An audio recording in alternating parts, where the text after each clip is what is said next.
Welcome to the Nomad Network, your first stop for complete and comprehensive Chicago Bears football coverage. Dive deep into analyses, updates, and all things Bears. Subscribe to our YouTube channel today and never miss a beat. Thank you in advance for your support. We promise to bring you the best because together we're unstoppable. Go Bears.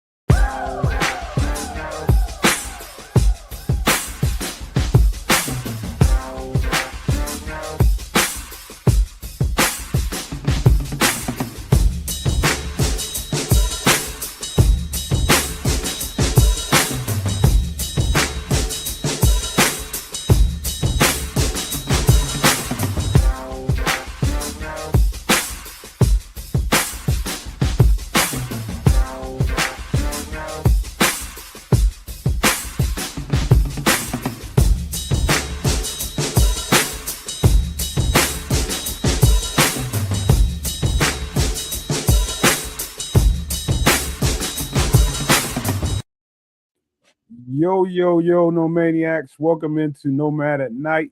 I'm your host, Nomad, and we got the boys here, man. We was waiting on our fourth horseman to get here, but maybe he comes in a little bit late. And I think, if I'm not mistaken, that's him right there. Speak of the devil, and the devil shall appear. Thumbs up. Hey, Simon, when you feel like you're ready, just give me a thumbs up, pop you in here. I think that was a thumbs up. He showed me a water. All right, good to go. Well, what up, man? What up? Real quick, man, let me just say, we are officially into the offseason, and you know what happens around here when we get into the offseason, man. We got to give you guys the best representation of what we think the Bears can and should do with their salary cap situation. We got the money maestro down there in the bottom left over there that hopefully he doesn't dog pay everybody and think it's a good idea to get people to come to Chicago, man. We're going to pay him right. Everybody's money, man. It's so sad. Anyways, keep going. We're going to pay him right this year, kids. We're going to pay him right. Ain't nobody getting no money. You know how it is. We're going to do right by people, man. Hopefully we get some good vibes and some good blessings for it, man. But welcome in, you guys. Sorry we're late, man. But, I've been kind of waiting on this, man, because I spent the past 72 hours really digging into some of the free agents that are out there, some of the opportunities we have. And I think it's going to be quite a bit of turnover. It might be some of the lower tier guys that you think less of. I do think we can upgrade the bottom tier of our roster pretty quick with the salary cap money that we have. And I think it's important that we talk about all these guys and make sure we give proper credence to these players and whether we should sign them, re-sign them or not, or go out and get somebody else that's an upgrade. Because trust me when I tell you, it's going to probably be some disagreeing going on this show, but that's good, man. That's good, healthy dialogue for the show, man. But welcome in, you guys, man. We're going to have a good time doing this. I guess at some point we're going to pick and choose who's going to have what hat on. Trust me, fellas. I don't care. I can be what's the assistant GM or the coach or the assistant coach. I'm gonna let y'all duke it out, man. I'd rather y'all duke it out and we have a good time doing that, man. But let's just have fun at the end of the day, you guys. Welcome for being here. Let me pass it on over to Triple R, who just got through smashing like 5 or 6 burgers like Wimpy, man. How you doing, bro? Well, I'm good, and it's currently smashing, not just got through. So it's all good, but it's still irritating to be watching football still played and not have the Bears in it, but it is refreshing to have the Bears go as far as they have. And now looking at the offseason, do we, pretty much just run it back like a lot of fans want to do with a few changes here or there, maybe sign a high-priced guy or trade for a high-priced guy, or do you just take the opportunity now and just reset the entire defense?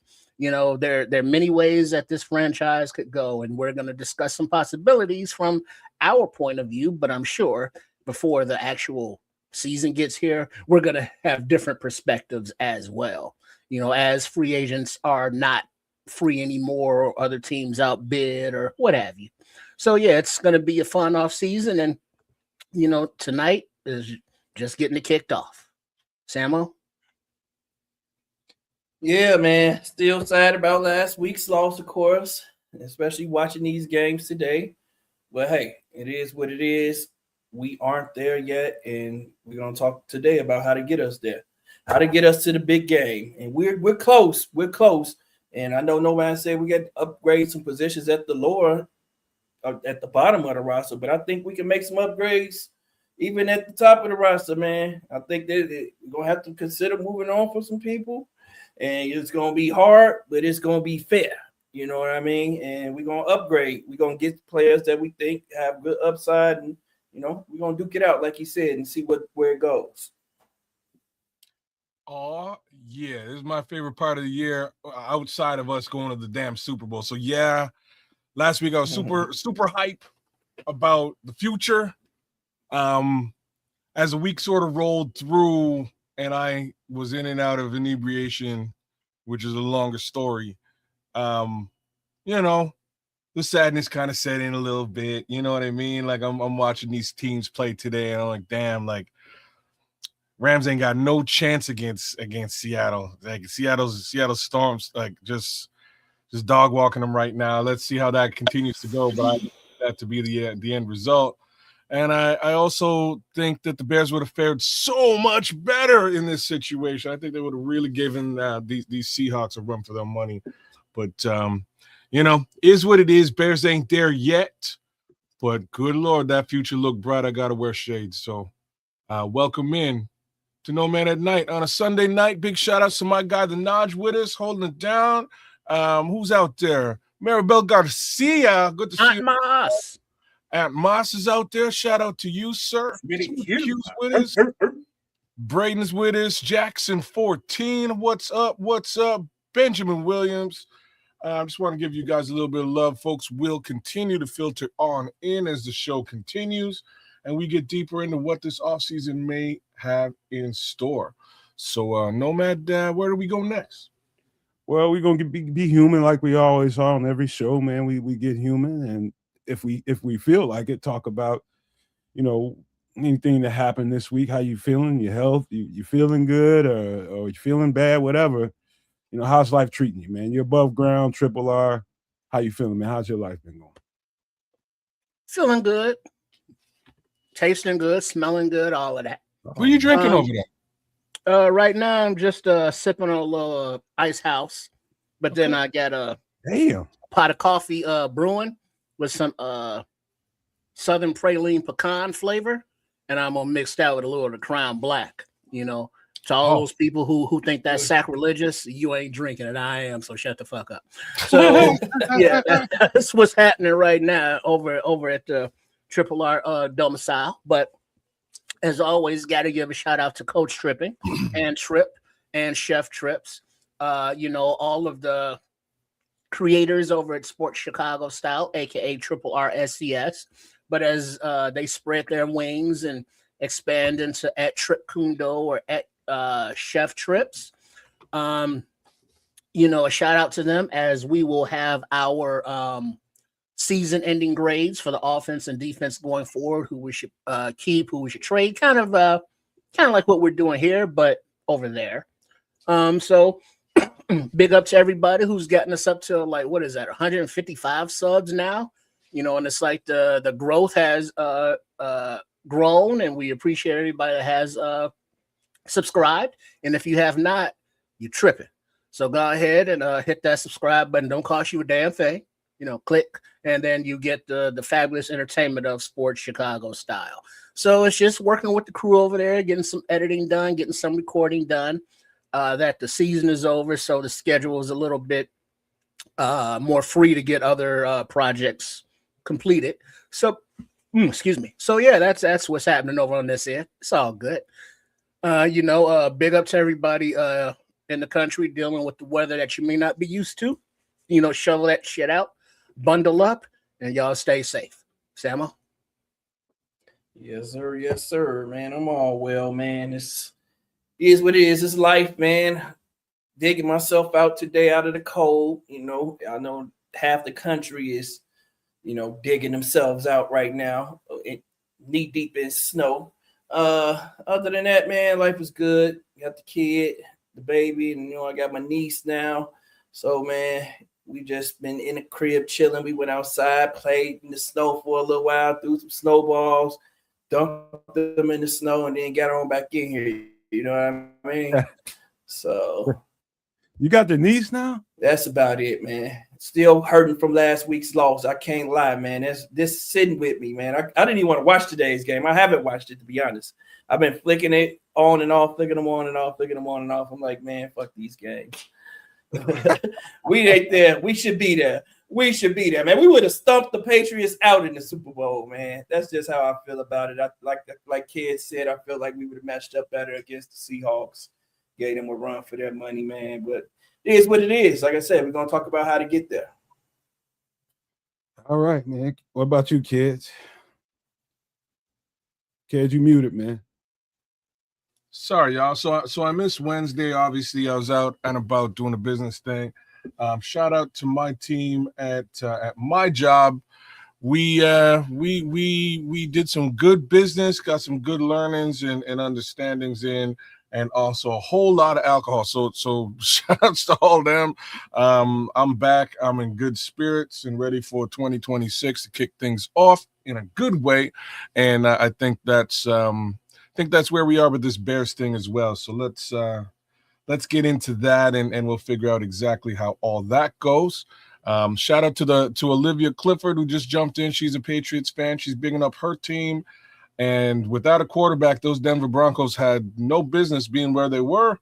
And it would. I really wanted to see, and I think the nation did as well. I think we all really wanted to see Drake May versus Bo Nix and what that would really have shaken out to be.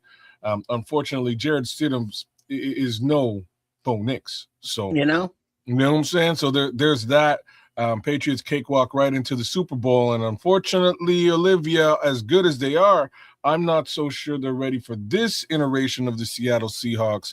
It should be a good game there in 2 weeks. So fingers crossed. We'll see what it looks like. Let's see. A shout out to the Red Baron. He said his 16-year-old Chihuahua is a Bears fan, and he's tired of hearing about next year. He also blames DJ Moore. That's messed up, Red Baron. Yeah. So before you go, Nomad, and tell the human side, fill us in and update us on Mom's hip. She's still in a cane. How's she doing? She's doing all right, but give me 1 second. I'll speak on that. Isabella, just hit us give me a second and I will I'll get the email here. You want to pop that up and I'll talk to it. Isabella, I think tonight might not be the night to have you join live, but get us on email. Nomad will pop the email up on the screen, and we'll get you on the show, man. You can come on in and make your impression felt right there at nomadlivepod2023@gmail.com. Make sure you subscribe. You're likely subscribed already, but let's do what we can to get you on here so you can again share your opinion with us, and we can have some fun. Hit us up. We will respond. We just like to get to know people a little bit before we put them live on the show, but we'll be glad to have you. No problem whatsoever. Just hit us up at that email. If I haven't left it up there long enough, I'll put it up there in a little bit, show you again, but hit us up. We will respond to it. But yeah, mom's just doing good. She's doing a whole lot better. Right now, she's just busy, and she's upset because the work stalled in a new house that she just got. She's basically, I told you guys, she's rehabbing a house, and she's mad because people don't want to work when it's cold. She ain't got no electricity in there.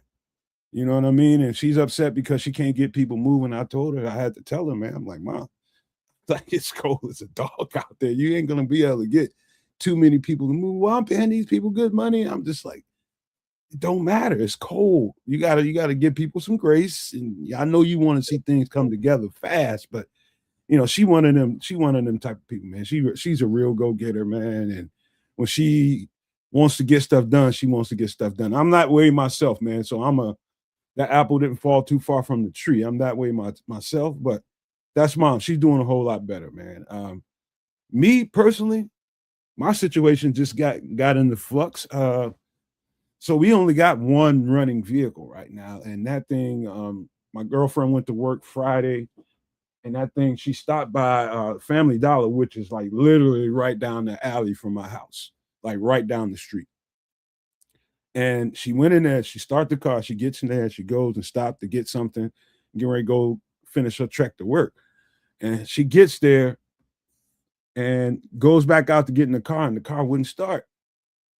And so she calls me. She's just like, this car ain't moving. She got it started, and then it wouldn't it wouldn't take gas. And long story short, the thing, I don't know what's going on with it. I'm gonna have to have it towed to the shop to see what's going on with it. But obviously that would put, if you ain't my girlfriend, she was a little upset, man. And she was a little chirpy, little not herself this weekend, man. So yesterday, man, we got a very, very peaceful relationship, people. I mean, extremely, extremely peaceful. Somebody might raise their voice around here maybe 3 times a year. That kind of peaceful. It's very respectful, very peaceful, very loving. But she was a little chippy, man. And I ain't gonna lie, man, I flashed on her. Flashed on her last night. And in a way that is just verbal, but it was just like, hey, yo, don't forget who the fuck you talking to now. You know what I mean? Don't take my kindness for weakness, never. You know what I mean? So, I love you, but hey, you better watch that shit. You better watch it. But yeah, that's what happened last night. We're just gonna have to get the car towed, and that's that might not be much for your average person, but in this household, man, we used to regularity around here, and that being a little off kilter got her a little off kilter, and I had to flash on her last night. But anybody want to respond to that? Go right ahead, man. Absolutely not. No. Confirmed bachelor. I ain't in that. I have no comments on this. So, relationships are what they are. Sometimes, sometimes they been there. I just say we've been there. Oh, God, Lord. Yeah. I think everybody here has been there. I think everybody in the chat been there. It's been there. I ain't in it. Yeah, so. If you haven't, we ain't in it. Yeah. For your sake, nobody on here is going to comment on that. Yeah, hey, man. Hey, I understand, man, because I ain't one to be in nobody's business, but I know she wouldn't mind me telling her that, man. But every now and again, we got to both stay grounded as a couple, man. So we make sure we respect being respectful how we speak to each other. You know what I mean? So that's required once in a while. See, that's very good of you, because there ain't no sort of scruples like that around this house. So there's the reality. I gotta bite my tongue, not in my house, but for running my mouth a little while ago about the Seattle Seahawks stomping the Rams, because Rams are kissing the end zone right now, and Matthew Stafford about to call it a day and take this lead here. So I just figured I'd give y'all a little quick update. Are they doing that former Raiders lineman kissing? What's going on? I don't know what's going on, but I think Matthew Stafford I think they're kicking a field goal now. I think they close. No, they're going for it on 4th and 4. The ball okay. is the back of the end Sean zone, McVay looked like somebody incomplete. stole his money. Damn, but it's a game right now. I thought. See, like, there's a reason why I said the Seattle Seahawks should be stomping these guys, because if the Rams win straight up and down, we should be in the Super Bowl. Like that's the way that I see this. The Rams beat the Seahawks, we should be in the damn Super Bowl. Ain't no more coulda, woulda, shoulda. It's over. Yep. It's over. Hurts. Now it's hurting. I hate to be intruding on everybody that's jumping in here from YouTube, Twitch, X and everywhere. I know we're in here trying to do a free agency show, but I know this game is good. Y'all want to just hold up for a second and watch this game come to a conclusion, or y'all want to get into it? Yeah, it's coming to a conclusion. But in the interim, we can still say things like, I got a question. Like, Nomad, as a former player, Samo, you played, kids, you played, your son plays. At what point do injuries or being dinged up, what should that restrict a player? Not specifically talking about DJ Moore or Roma Dunze, but if they're dinged up, let's say 60%, at what point is a 60% just DJ Moore, for example, hurting the team versus, let's say, a 90% Jade Walker? I respect the toughness. I respect the fact that you want to be out there, that you're a warrior, that you're going to shake that shit off. But realistically, if you're not 100% or at least close enough to it to be on the field playing, you're being detrimental to the team.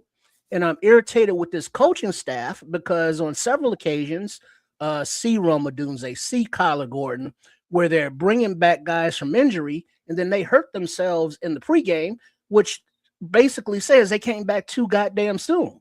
So at what point does the staff, do players, does the training staff have to say, hey, not only for your health going forward as a player, but not to be detrimental to the team in this game, it's better for you to sit out as opposed to try to tough it out? At what point does that take effect? Let me jump on this right quick, Samo. Early in the season, that's a good point.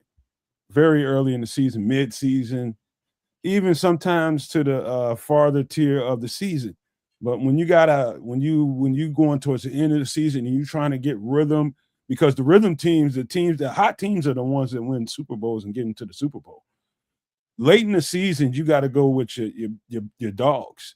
And the healthiest you can get them, if it's 60, 70% DJ versus 60, 70% DJ, is still better than Jade Walker. I argue with somebody about that. You know what I mean? But that's what it's all about. It's about getting the top of your batting order up and ready to play as healthy as you can get them. If you can't get them, you're not going to get them 100% healthy. I don't think anybody's 100% healthy at the end of the season like they should be. But that's what you have to consider. You give and also in practice, who's taking the reps? Who's taking the reps? Who's going through all them walkthroughs and all that kind of stuff? It's chemistry going on with the quarterback and the receivers. The hardest thing is just, okay, because this or that, I want to stick this player in here because I think he should get some reps here or there. No. It's about chemistry, bro. And, when do you sub those guys out? Late in the season, you got to have them out there, bro. Man, you made some interesting comments there that I'd like to touch on. But Sam, I want you to go first, man. Go, Sam. Go ahead. Yeah. Go ahead. No, get off. I don't want you to forget anything. Go ahead. Thank you. That chemistry piece hit me, man, because that's the one thing we've been leery about all season between DJ and Caleb. And towards the end of this season, some chemistry sort of started to build. But I can't say that, I'd be remiss to say that those two have quote unquote chemistry. Rome and Caleb, yeah, they got chemistry. I like what Triple R's brain was with the Jade Walker thing, but for me, I'd be leaning at LB3, right? Like that's where, in a situation where DJ Moore's hurting, I would have trusted young Buck to go out there and do his thing as opposed to Jade. I would have been leaning on Luther Burden. That's just my thoughts. And it worries me just a little bit, like when you bring Jade into the mix, I think Jade's got a bright future with the Bears, but he's a much further, he hasn't had the snaps that Luther Burden has had. He was also a much, lower draft pick, if you will.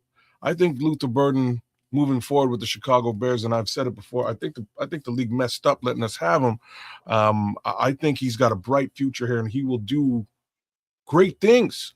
And I'd like to say, like, if Luther Burden was there on that play, and to be frank with you, he didn't really show out on that play either. There's a little bit of question marks on him on that particular play, but I probably would have put Jade Walker out there and moved Luther Burden into the DJ Moore role. Just because if DJ can't do what you need him to do, it ain't gonna get done. And that's kind of how we got to where we are. I hope. Go ahead, Samo, man. Yeah, real quick. So I feel you. I feel everybody where everybody's going with it. And I'll say this, man. Everybody, after the first couple weeks, no player is playing healthy.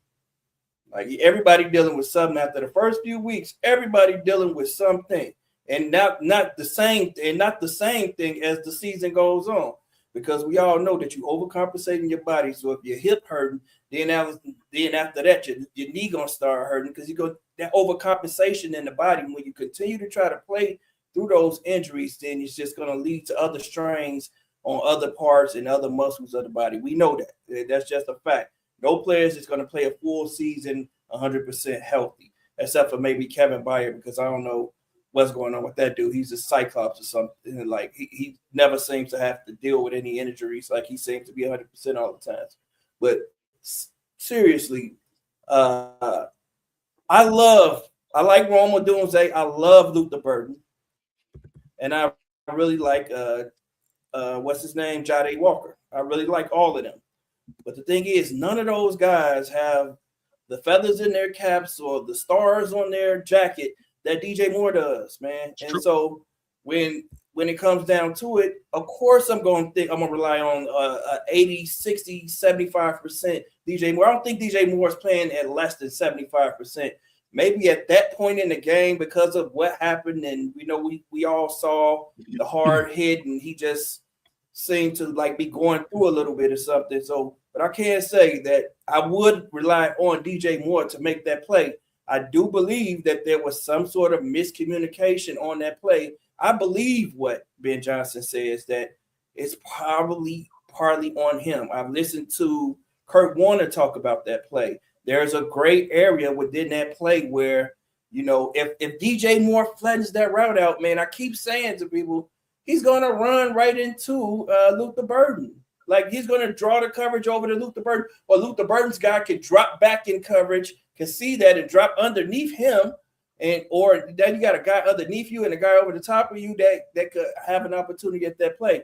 Like, man, I honestly don't think that it was smart to even throw that ball. We didn't need that at that point in the game.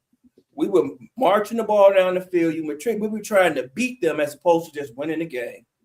That's how I felt about it. Like, we were trying to, somebody wanted to say, pound their chest and say, yeah, we beat them, as opposed to saying, we just won the game. Move the ball down the field and just win the game. That's how I felt about it. The play call, even the play call, from the play caller to the quarterback. And then, we just didn't need that. So that's just how I feel about it. I don't blame DJ Moore, man. I hear all this talk about trading DJ Moore. I think it's ludicrous. DJ Moore is still the best wide receiver on our team because he's always available. He's the one guy that's going to play through those injuries, that can play through those injuries. He's the most versatile guy on our team, and he's the most accomplished guy on our team. We saw regression from Rome Odunze throughout the season. We saw Luther Burden have some mental lapses as the season went on, but I do think that, like I said, I think Luther Burden's going to be a dog in this league. And Jade Walker is also going to be a dog to me, man. I think Jade Walker, I like Jade Walker as much as I like Rome right now. I'm going to tell you guys the truth. I like Jade Walker as much as I like Rome. Say that I like Jade Walker as much as I like Rome Odunze right now, because it's I've seen Rome Odunze have mental lapses. I've seen Rome Odunze. The homie's clutch. I don't know, man, what it is. You know what it is. He's clutch. He's got clutch hands, and when he's called upon, and he's on the field, he catches the football. It's almost as simple as that. And guess I can't take anything less away from opportunity on the practice field too, kids. That's the other thing about it. He gets way less opportunities than a Rome Odunze has had throughout, from training camp all the way to the point where he got in the game. And he came in, he was ready to go. And that's what you want to see. I want to see that from everyone. I want to see Rome Odunze catch the ball. I blame Rome Odunze more for the loss than I do DJ Moore. You know why? Because Rome Odunze dropped that first touchdown, and then he missed the block. He didn't sustain a block on the play where DeAndre Swift was running outside to get the other touchdown. And he lets his guy go, and his guy goes in and gets the tackle, man. And then we turn the ball over on downs, down and deep in our own red zone, man. That was an easy touchdown. So let me ask you a quick question. 2 questions, real quick. Mm-hmm. How many games did we beat Green Bay? 2. Yeah, we beat them 2. Do we win either one of those games without DJ Moore? Not one, and that's it. Yeah, I agree. We're not there without DJ. Well, but that's the thing, though. He was playing those games, and he made the plays to beat Green Bay at the time. But if DJ's not there and another receiver is on the field, Does that mean that receiver won't make the play? I think we into some. I see. This is what I think, and I understand how everybody feels about when you don't get done what you want to get done. Everybody feels like they need somewhere to point the finger, and I'm just being honest with you, man. Without DJ, we might not have gotten as far as we got.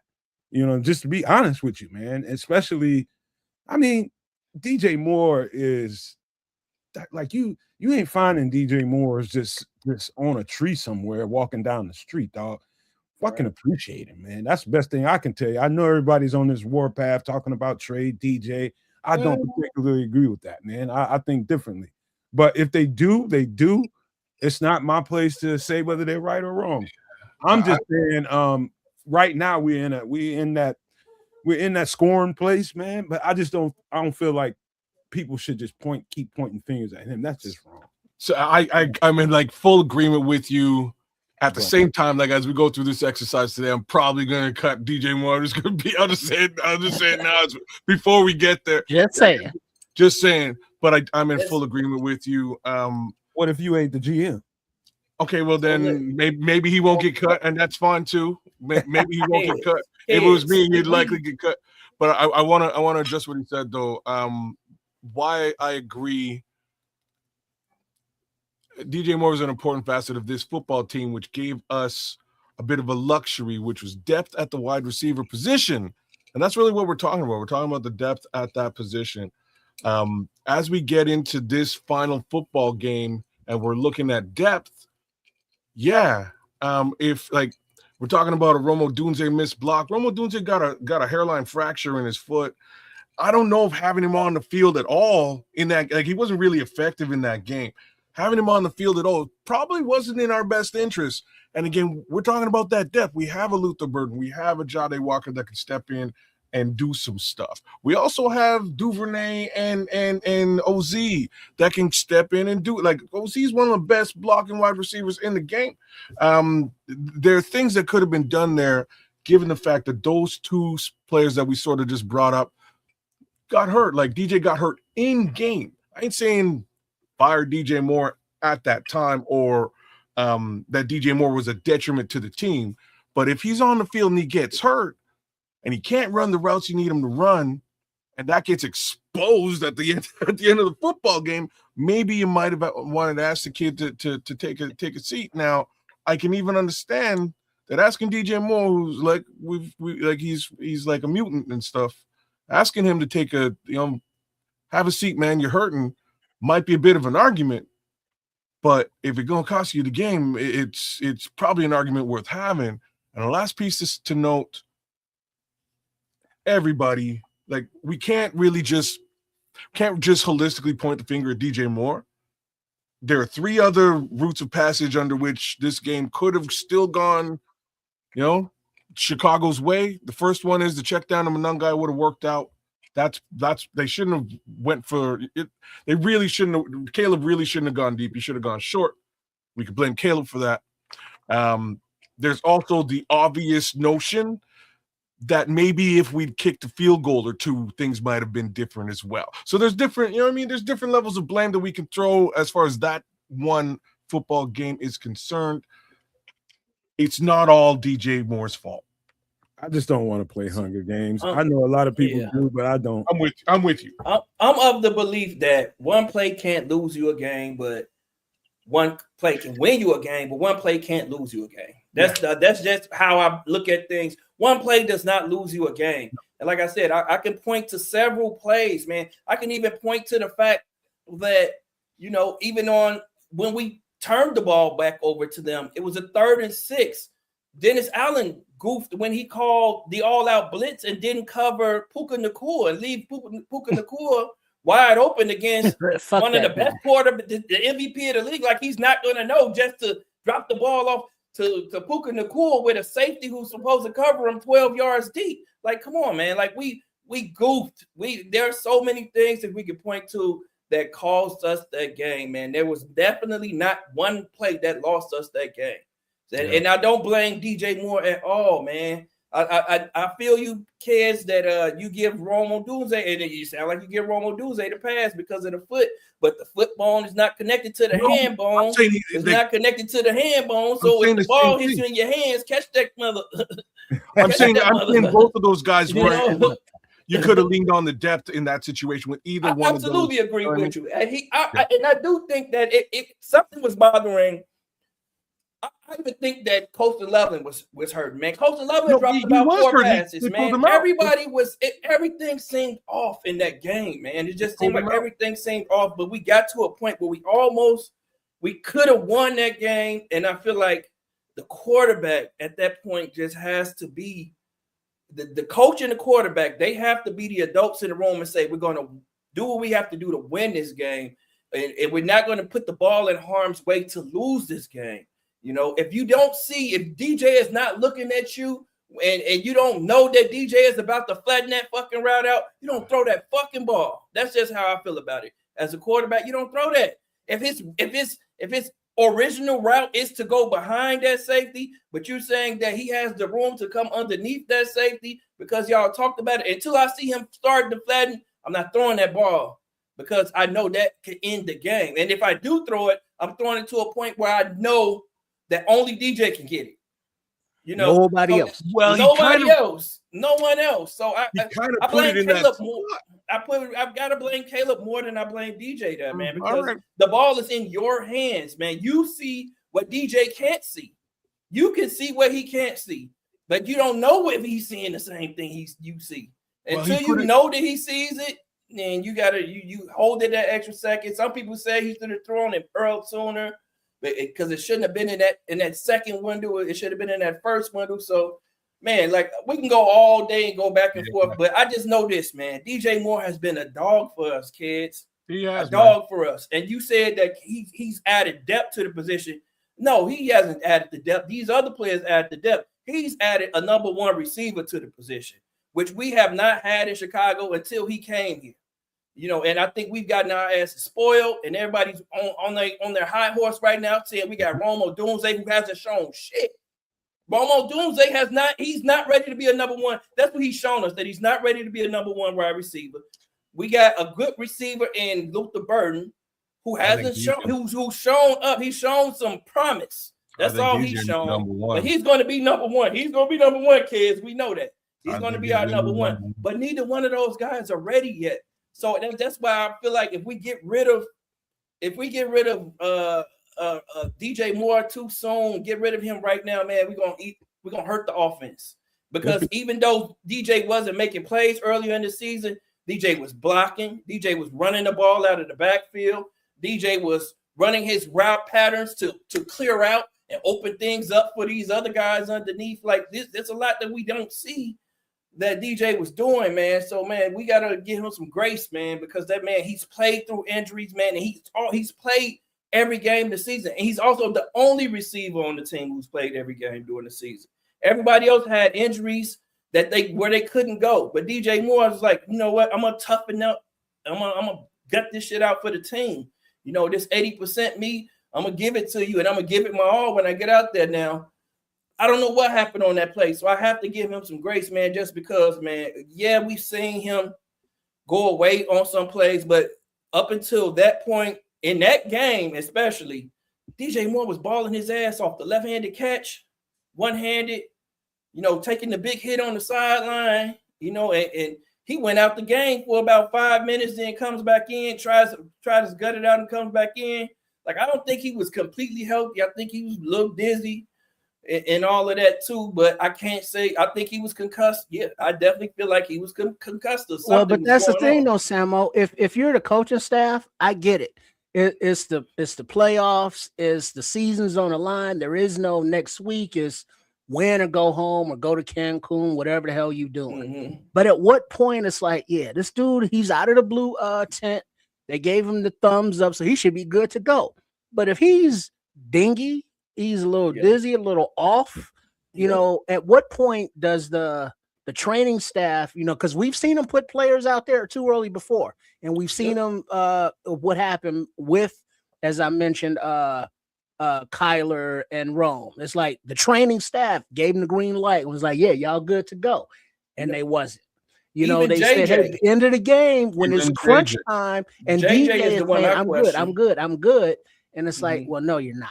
And now we see that if he was concussed and he wasn't running the right route, he wasn't seeing shit the way he was supposed to be seeing, he wasn't physically, you know, capable of performing. You know, it's not a DJ thing. That's a coaching staff thing, isn't it? It is. I agree. It is. Hold up, It is. fellas. Because I do agree with Smitty Q. He says, all right, postmortem done. Can we move on to what's next? I agree, man. We're gonna move on. We're gonna move on. But that was a so. great question that Trips posed right there, because like you said, and I think the onus is on the coaches as well, like you said, Trips, because they have to know. Like, for instance, I thought that JJ was one guy who is a whatever.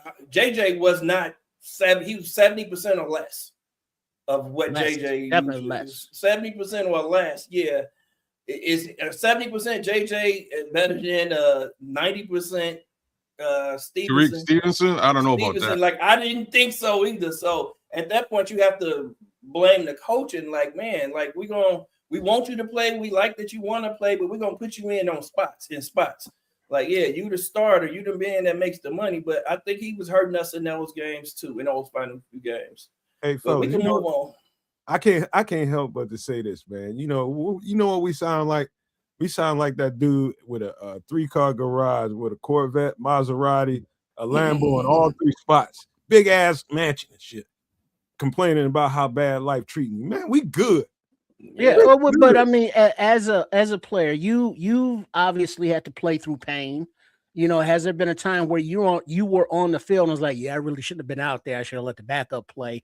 Or you've seen teammates try to tough it out and gut through, and it's like, yeah, I appreciate that and all, but you're hurting the team right now. Let your backup play. Have you ever seen that? Yeah, at the end of every season I ever played. At the very end of every season that I played, man, you understand, coaches are creatures of nature. They're going to roll with their dogs. If they think they can get that guy on the field, that guy tells him he can play, they're gonna let him. Because it's once you a certain somebody, like somebody like a DJ Moore in particular, like DJ's got special in it. And you know, you think a 60% DJ don't have special in him. I got some news for you. He's got special in him, and just that one particular play that he can make, being that special player, you want that out there, and you want to give that opportunity to that guy to make that special play. So I understand the mindset, you know. So I mean, it's neither here nor there with me at this point. I think if you're on Twitter too much, you're gonna end up falling to that on that DJ train, man, because that place is just a hellhole anyway. That's all people do is bitch and moan on that. It's negative. Man. It's just negative place in the world. Not good for you. All right, there's just FYI before we get to the Bears offseason and free agency talk. There's 10 seconds remaining in the Seattle Rams game. Seattle has the lead 31-27. It's 2nd and 10 and Rams ball. So Rams have 10 seconds from their own 30-yard line to get in the end zone because a field goal does them no good. There's the snap, back to pass to Stafford. Plenty of time, throws to the right sidelines into the hands of Puka Nacua, but he got out of bounds, but did not get out of bounds soon enough. The clock keeps running, zeros on the clock. Seattle is going to the Super Bowl to face the New England Patriots. And that's what it looks like. Puka Nacua didn't quite get out of bounds, and that's the end of that. Couldn't get back to snap that ball and spike it. So game's done. Enough of that conversation. We know who's going to the big dance. And same token, I guess we can sort of move off the DJ Moore conversation as well. Let's start looking at what. Well, before you do that, kids, let's just role play here. How about let's let Samo GM. Sure. And we'll put on hats from there. Whoever wants to get what, pay me no attention. I'm just here for support. Well, what are we doing? We're ignoring Normac. Are we doing that We're What doing is like it, over the cap, that trade scenario thing they got with the salary cap thing, or we're using tools. Well, or what are we doing? gotta sign our players first. We gotta get who we can get on the team, get some of the guys we got. Do we want to re-sign them? That's where we're gonna go down that trajectory. All right. Well, let's bring up the Bears free agents, which there's a shitload of them. And Samo, you are the GM. And there's the bishop. There's the bishop. Hey, let's see what hat he gonna want to Oh play. wait, the bishop's up in here. Yeah, he just busted up in here. I can't Man, see it. where's my liquor? Every time I think about the bishop, I gotta have a drink. I don't know if that's good or bad. I was just gonna say I'm not sure what that equates to, but I'm gonna do the old switcheroo here. I agree with Bears and Brews. I agree with you, Bears and Brews. What you he don't say? need a superhero. He said you don't need a superhero QB to go to the Super Bowl. You don't There have to be the superhero. Oh, there's Bishop. Bishop, what up? Wait, he's frozen. I think so. Let me pull him down. He came in frozen. I'll pull him up when I see him moving. But yeah, man. Let's. How about this, man? Samo, you GM. Go ahead and pick your office, man. See who you want to be as coach, who you want to be your assistant GM. You I pick can't the see guy. that at all. I'm gonna let kids be the assistant GM because I don't want to yes man. Because he ain't gonna be no yes man. I know he gonna cry. He gonna fight me. I'll be your Ian Cunningham, brother. He gonna be the Ian Cunningham. He gonna fight. I will be your He Ian gonna make Cunningham. me see. Hey, you gotta go full screen, kids. Can't see that. Okay, let me see if I can make that a little bit bigger for you guys. Or just go full screen. You ain't got to show us. Yeah, you got to just go full screen. There you go. There you go. Okay, all right, that works. All right, so still blow it up a little bit if you can. Kids is Ian Cunningham. Samo is the GM. Well, hopefully Ian Cunningham gets a job in Atlanta. Let's just say call Kids the assistant GM to the Samo. There you go, kid. All right, so now what we are looking at are the list of free agents for the Chicago Bears. And they are listed according to salary. So starting at the top are the highest paid, working their way down. Now, Samo, are you extending, re-signing, restructuring, trading DJ Moore? Scroll down a little bit more there, please, kids. Sure. DJ Moore, who has a cap hit of $28.5 million, a dead cap hit of $35.4 million. But if you trade him, you have a savings of almost a negative $7 million and a restructure savings of $16 million. What say you, GM Samo? Man, I can't. Well, you just had the conversation. I cannot get rid of DJ Moore this season. So here's what I'll say, Sam. I'm just gonna suggest you put a pin in the DJ Moore thing. Bishop, you give me a thumbs up. Are you good? Nothing? I can't see. He's still frozen. Oh wait, he's picking his nose. Are you good, Bishop? Can we bring you in? He's have a hell of a delay. He's a little jerky down there. Oh yeah, that is kind of messed up. Valus Jones Jr. going to the damn Super Bowl. Ain't that some shit? No, you know what? Did anybody get the chance to see what I posted about Valus Jones? Because it's the funniest shit. I got somewhere close to 3,000 on Twitter. 3,000 looks on this one post, and the post was that both myself and Valus Jones have the same amount of touchdowns in the 2025 NFL season. Right? Oh snap! No man. So let Bishop get his shout out in right quick, man. Then we're gonna go back full screen. It looks like he's still frozen, isn't he? I think he's frozen, man. He frozen. He's still no. He moving. He moving. No, he's moving. He's just very stoic. He's but he's delayed. Can you hear us, Bishop? He's delayed. You there, Bishop?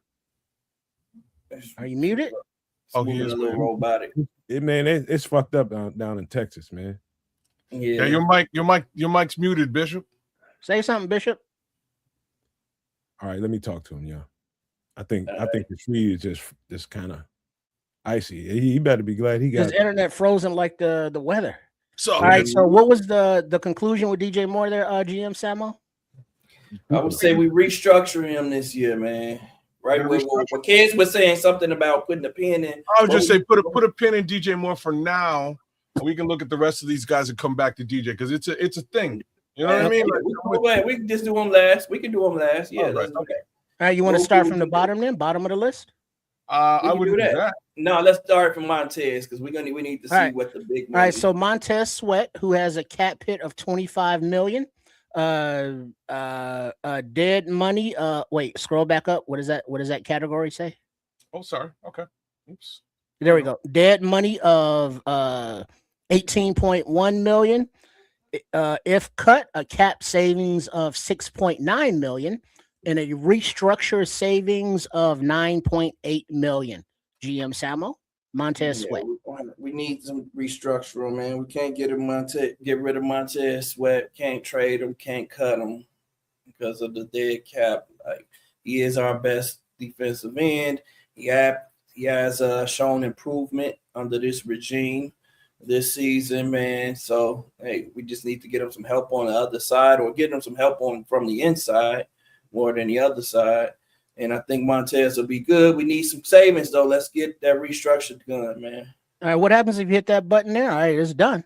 All right, next up, Jalen Johnson, cornerback, coming off multiple injuries and surgery. $25 million cap hit, dead money of $18 million. If cut, a cap savings of $7 million, a restructure savings of almost $7 million. GM Samo, Jalen Johnson.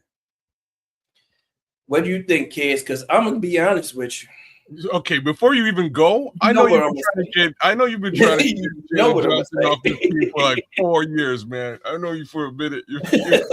You're done with Jalen Johnson. Real talk, numbers, money talks, bullshit rocks. In this scenario, the numbers are the same. So I would restructure the guy. If you're gonna, you know what I mean? You're gonna save $7 million. If you restructure him and keep him around, you have 6.9 in your jeans.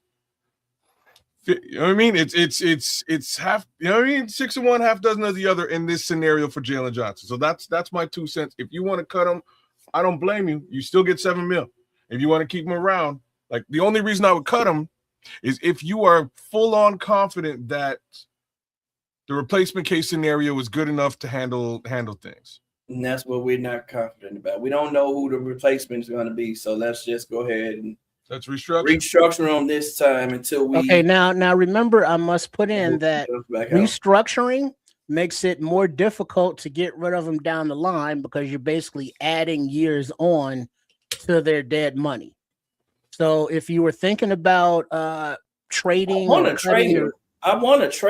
To be honest, all right, then say that. You the GM, baby. I want to trade him. If I can get something for him, I would rather trade him than I don't want to cut him, but I really don't want him on the team. Well, now there's some. I gotta add something, fellas, real quick. What a luxury we are, man! Because it took the entire time of Ryan Poles to be here for us to get to the point to where we're talking about prime players. That now we're talking about having, that roster has been built right, and the opportunity is there for us to get a whole lot better. When you got these guys being questionable on this show about, whether you want to trade them, get rid of them. It was a year or so ago, man. We weren't having none of that conversation. No way. We had no damn talent. Yeah. But that's the level of talent we got on the team right now. But now also to add on to what Nomad is saying, the level of talent, keep in mind that players are tradable now. Like Smitty Q and White Ghost are suggesting that they would rather trade JJ. But also for free agents that you don't re-sign, such as just hypothetically Jaquan Brisker or Nashawn Wright, if they sign bigger contracts with other teams, bigger free agent contracts, the Bears will receive compensatory picks. So that's also something that this organization has not had in years because we haven't had players good enough to be going, other places in free agency to sign bigger contracts. So keep that in mind for other players that you may decide not to re-sign. Well, how about this, fellas? Because we know of a couple of things that's already happened. They've already spent money on a couple of guys on the lower rung of the roster. And so take care of the knickknacks down at the bottom end of the roster and work your way back up to the key names. You know what I'm saying? So they've already we can do it that way too. If you want, Sam, you want me to scroll down a bit? You do it. Hey, Bishop, you with us? Let's see who we want to keep. Wait, hold on. Bishop, you with us? What's going on, fellas? All right, man. All right, yes, sir. Right What's going on, fellas? Right. I apologize for the technical difficulties. Yes, sir. I'm down here in the frozen tundra. We had a freeze last night, so we are below 32 degrees down here in San Antonio, Texas. Ooh-wee. Okay. Ooh, y'all ain't used to Quite that at all. cold for most folks that Ooh. ain't used to this kind of weather, but it's all good. My Come on bones can now. still handle it. It's No, right Canadian out there in no, Texas bro. today. It's literally Hey, man, you even got heat in your 29. house, It's Bishop? 29 degrees, bro. Damn. 29 degrees, It's 20. man. That's a Yeah, brother. that's a Yes, heat sir. wave here in Chicago right now. We're with 29 Yeah, but degrees. if I'm aware of Tommy but- Bahama if I but with feel the that wind, shit right now. Right. hey, Samo. Hey, Go ahead. it's 29 with the wind chill. It feel like it's 18 degrees right now. Talking about wind chill So, in Texas. Ain't that some You know, shit? for those that ain't used to it, they struggling, man. I'm good with it. Shit, Bishop got to put Yeah. his shampoo on some and some tea, Smitty some Q. warm tea. Get the shampoo going, right? All right, so now, Bishop, to catch you up, and for everybody, I'm drinking it neat. very, very, very nice, very nice. But to catch you up, what we are doing right now is looking at the Bears players who are free agents, and Samo is the GM with his assistant of Keds a Canuck. Make sure you are tuned in and subscribed on all three networks that we are streaming live on at the Nomad Network, at Keds a Canuck, and Triple R SCS, aka Sports Chicago Style. Now we've shifted down to the bottom end of the free agent list. And so scroll down to the bottom there, please, would you, Mr. Assistant GM Keds. And now at the lower end of free agents, Deion Hankins, running back, cap hit of $1 million, no constraints. He was on IR through an injury at the beginning of the season. Do you bring running back Deion Hankins back, GM Samo? So hold on a second. Go ahead. I just want to. So basically, here at this stage, we can cut or restructure players. These guys who have zero beside their name with respect to dollars we would get back for cutting them,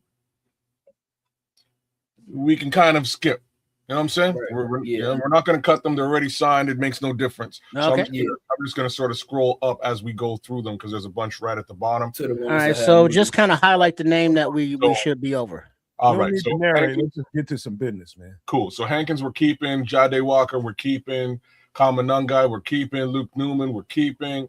Za Frazier there's an $80,000 savings if we cut Ja Frazier. Do you want to cut Ja? No Zay, way. sorry, Zay. Keeping Zay. Yeah, we keeping Zay. We He's got a to red see shirt, what we got there. rookie. Okay, no worries there. Austin Booker. All right, zero. let's hold up right here. Terrell Smith, who is a Flus piece and has been staying on the field. Now he is still, I believe, under his rookie contract, but he is tradable and or cuttable or All right, bring all right. backable. We know you don't like Flu's pieces. Quit narrating. Let them do this shit.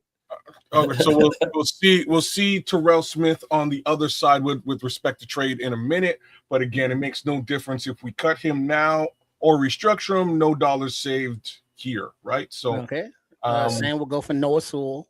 But go Ruben ahead. Hippolyte, Noah Sewell, Sam will go for Roshan. you got it. Tory All right, Taylor. but here we go. All right, Kiran Amagaji. He does have some savings attached to him. He hasn't been able to stay on the field since he has been drafted. Cut or restructure, resign Kiran Amagaji, GM Samo. What's the cut value? Is that the 1 million?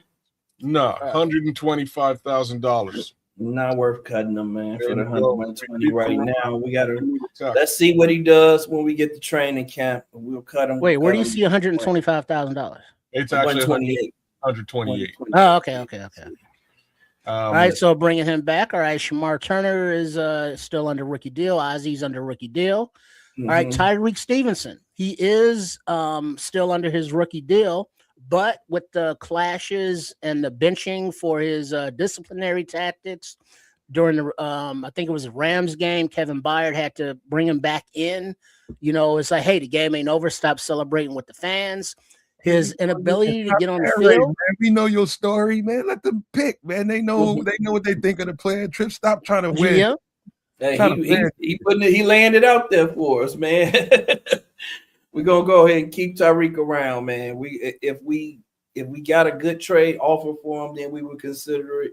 But now, other than that, man, we got to keep Tyreek around, man. All right, Javon Dexter, resign, restructure, or trade or cut. We're gonna keep him around. This is last year of his rookie deal. We'll keep him around, see what he does.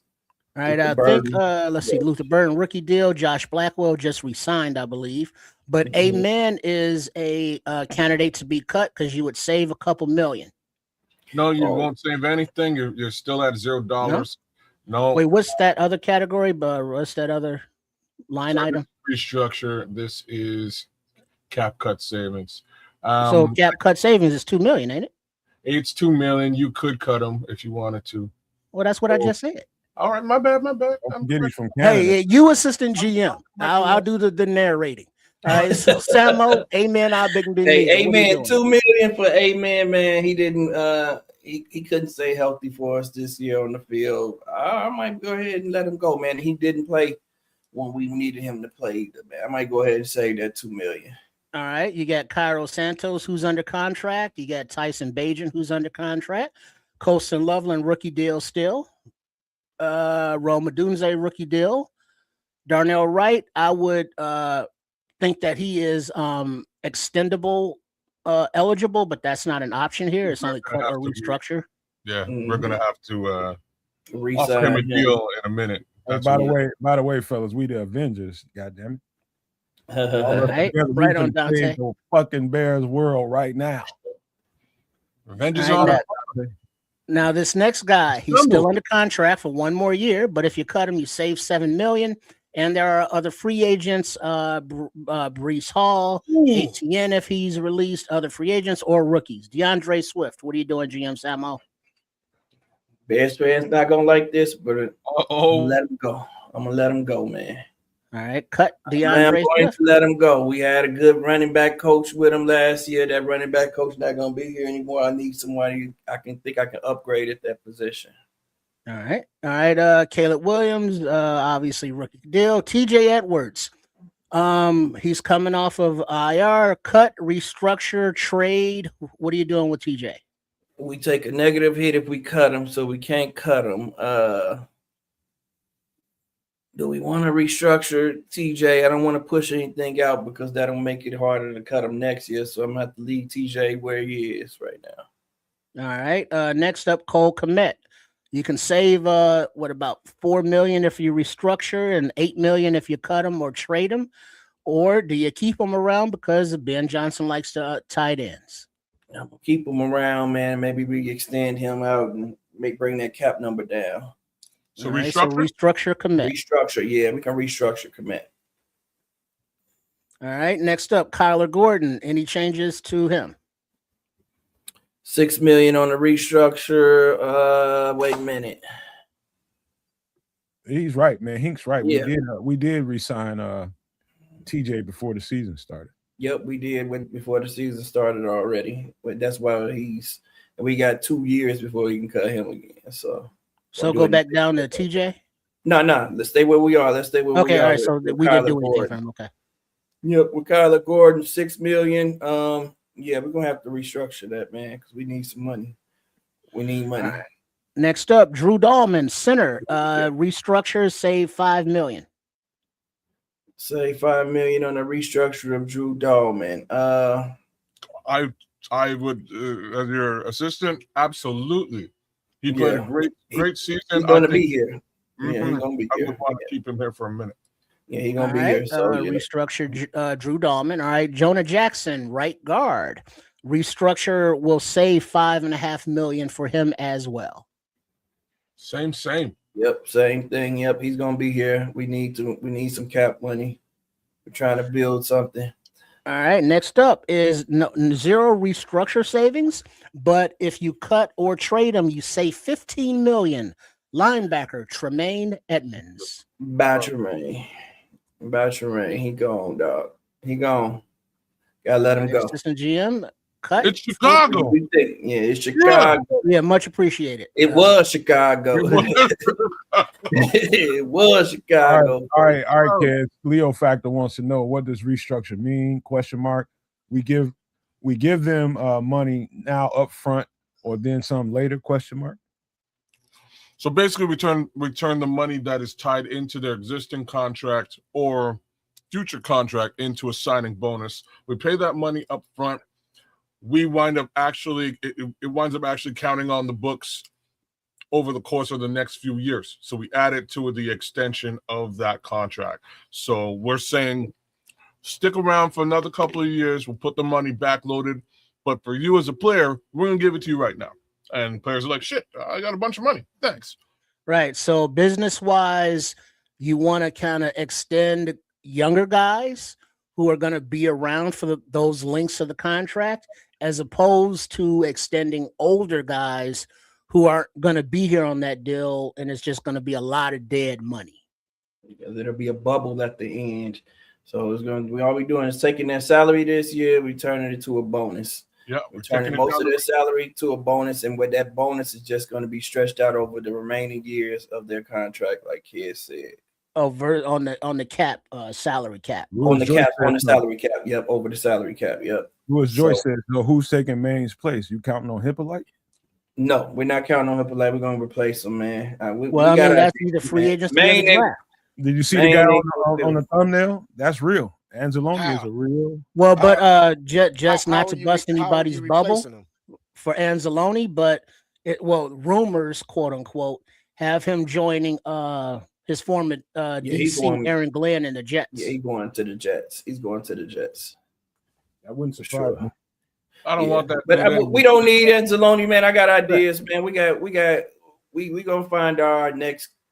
Because now remember, you can find players via trade, just the way Ryan Poles traded for Drew Dahlman and Jonah Jackson. He could do that with linebacker, defensive line, cornerback, whatever, safety, whatever. Free agency is a thing, as is the draft. So there are three options on how to replace players. We just haven't gotten that far yet. All right. Now, Grady Jarrett, who is a little bit on the older side, but if we restructure, you can save him $6 million, but it doesn't show here. But dead cap is going to be a thing in the future. So what are you doing with Grady Jarrett, if anything? Yeah, we're not going to touch that, right? We're not touching that. You probably sure, Sam? Let me talk on this a little bit, because it's $2 million loss. Do y'all feel like we got Grady Jarrett this season, or did we get like a shadow of Grady Jarrett this season? You got what used to be Grady Jarrett. You know what I mean? Like that's what I'm. It's a $2 million loss. I understand the loss. We could restructure and extend him out, but he's an older gentleman. So you're suggesting we just eat the $2 million? Grady had work. We cut him. Are you suggesting we cut him? That's what it sounds like. I am suggesting. I just want to put it in your ear. It is a loss. It is a loss. I'm not sure if Grady Jarrett this season for the Chicago Bears is worth a $19 million cap hit. Yep. We'll lose. It'll be 17 fresh on the books for us. We'll lose 2. But just like Hank is saying, like we could go in the draft. We still have Shamar, who never touched the field. We can go in the draft, get another DT, and that's kind of what I expect us to do. How about this thought, fellas? How about what we can we think about restructuring him? He knows now Grady. Well, but then that's kicking it down the line, remember? Well, but the truth is, Grady went into the season. He had some cleanup surgery on his knee before the season even started. So I don't know. I don't know if we ever see the Grady Jackson we saw in Atlanta, but he definitely came on late in the season as he got stronger for sure. All right. So Samuel, you've heard the medical. You've heard your assistant GM. What are you doing with Grady? But hold on, Samuel. Hold on, Samuel. What were you saying? Hold on, Samuel Bishop. That's what I was saying. What were you saying? Bishop. I was going to also say we got a lot from Grady inside the locker room. We got a lot from Grady inside the locker room that you can't equate to what was on the field. Which, in all honesty, yes, we can, because a lot of his experience, as far as leadership wise, kept that locker room intact, kept that defense focused when we were continually playing with next man up throughout the entire season until the playoffs. So I think Grady Jarrett deserves to stick around another year. All right, Samo, it's on you. So what you gonna do? No, man. I'm gonna have to Instruction. go ahead and Get the cut money. that, man. No, You're man. cutting him. Damn. Yeah, I Okay. think we're gonna have to go ahead and cut him. I understand. Now, I absolutely understand the intangible, and that's what I hate to lose is that intangible, that leadership. But that intangible and leadership didn't raise the play. You can't use if in an argument, brother. No, I said, but it didn't. You can't use if in negotiations. You can't use you can't use ifs in negotiations. I didn't say if. I said it didn't. I said his intangibles. You know, I understand the intangibles and I appreciate the intangibles, but his intangibles did not raise the play of that room specifically. And now that room in the defensive line room, I understand the talks and, you know, him being the leader on the team, but we also had coaches who were keeping the team motivated. Man, it's too much to save. We got too much we can do. We can go and get another veteran. You don't think what's that? He froze up. Dang. Don't worry about it. Let's keep going, man. All right. Froze up literally and the figuratively. VM is cutting. All right, yeah, Grady Jarrett, man. We're gonna cut our losses, man. We paying for nothing. Like all right, they said. Dale Odingbo, who tore his Achilles, restructure. You're saving what is that, $7 million? If you cut him, it's a negative $1.5 million. So if we were to cut him, do we get so Kez, you saying the 1.5 mil minus so we would be saving $19 million is what you're saying if we cut this man, right? Is that how this is looking? No, I believe that. Or we just getting that, that would be dead money, so that'd be $22 million. Dead money, right? That we can't even touch. You know what? You know what? You don't want to cut Grady because it hurts. It's gonna hurt too. Then we can't cut Grady for the same reason. Then I would keep Grady under the. We got to keep Grady in. We have to keep both of them another year because the dead money for Grady would be $21 million. The dead money for Dale would be $22 million. That's why I said. That's why I said restructure might be a thought. No, I don't want to restructure them because after this year, I'm probably gonna let those guys go. So I don't want to touch their contract. I don't want to extend any money for them because they're not gonna be here probably. So I'll just leave those contracts. Keep it rocking, man. Let's get up to the next thing. All right, Joe Thuney, offensive guard. He was just, I believe, extended last preseason or last offseason rather. So, any changes, Joe Thuney? Yeah, we're gonna go ahead and restructure to get the cap savings because we know he's gonna be here. All right, so that savings was $7.6 million for restructuring of Joe Thuney. All right, next up, I think we're back to Jalen Johnson. So we're $25 million cap hit, dead money of $18 million, cap savings of $7 million, restructure savings of almost $7 million. Don't you got to look at a trade here? Yeah, we don't have, but this is the thing. We don't have a trade because I got a question. No, quick, guys. Trade case scenario is not restructuring. Isn't it possible? possible? Go ahead, Bishop. Sorry. Keep freezing up. Bishop keep freezing here. So with the thing with JJ is with what the scrolls are saying, like I don't know who I'm gonna be able to replace him with right now. So for that reason, and when JJ is healthy, we know he a dog. You froze up, Bishop. What are you saying? Bishop, say it down. Well, he's muted too. There you go. I was going to ask with the restructuring. Isn't it possible to keep it from affecting us later on down the line? You can give that as a signing bonus or as a type of bonus up so that they get that money up front. So this way we're not kicking the can down the road. Instead, we're just giving that money up front and getting it off the books now. No. So when you get the money off the books, that way as well versus kicking the can down the road. You're always kicking the can down the road. The fact of the matter is the player is not going to agree to it without getting something up front. So that's why you're bonusing it out and giving him his money up front. The only way to do that and not have it hit. That's what I'm saying. You can give it to make sure it doesn't hit this year's books is by kicking it down the road.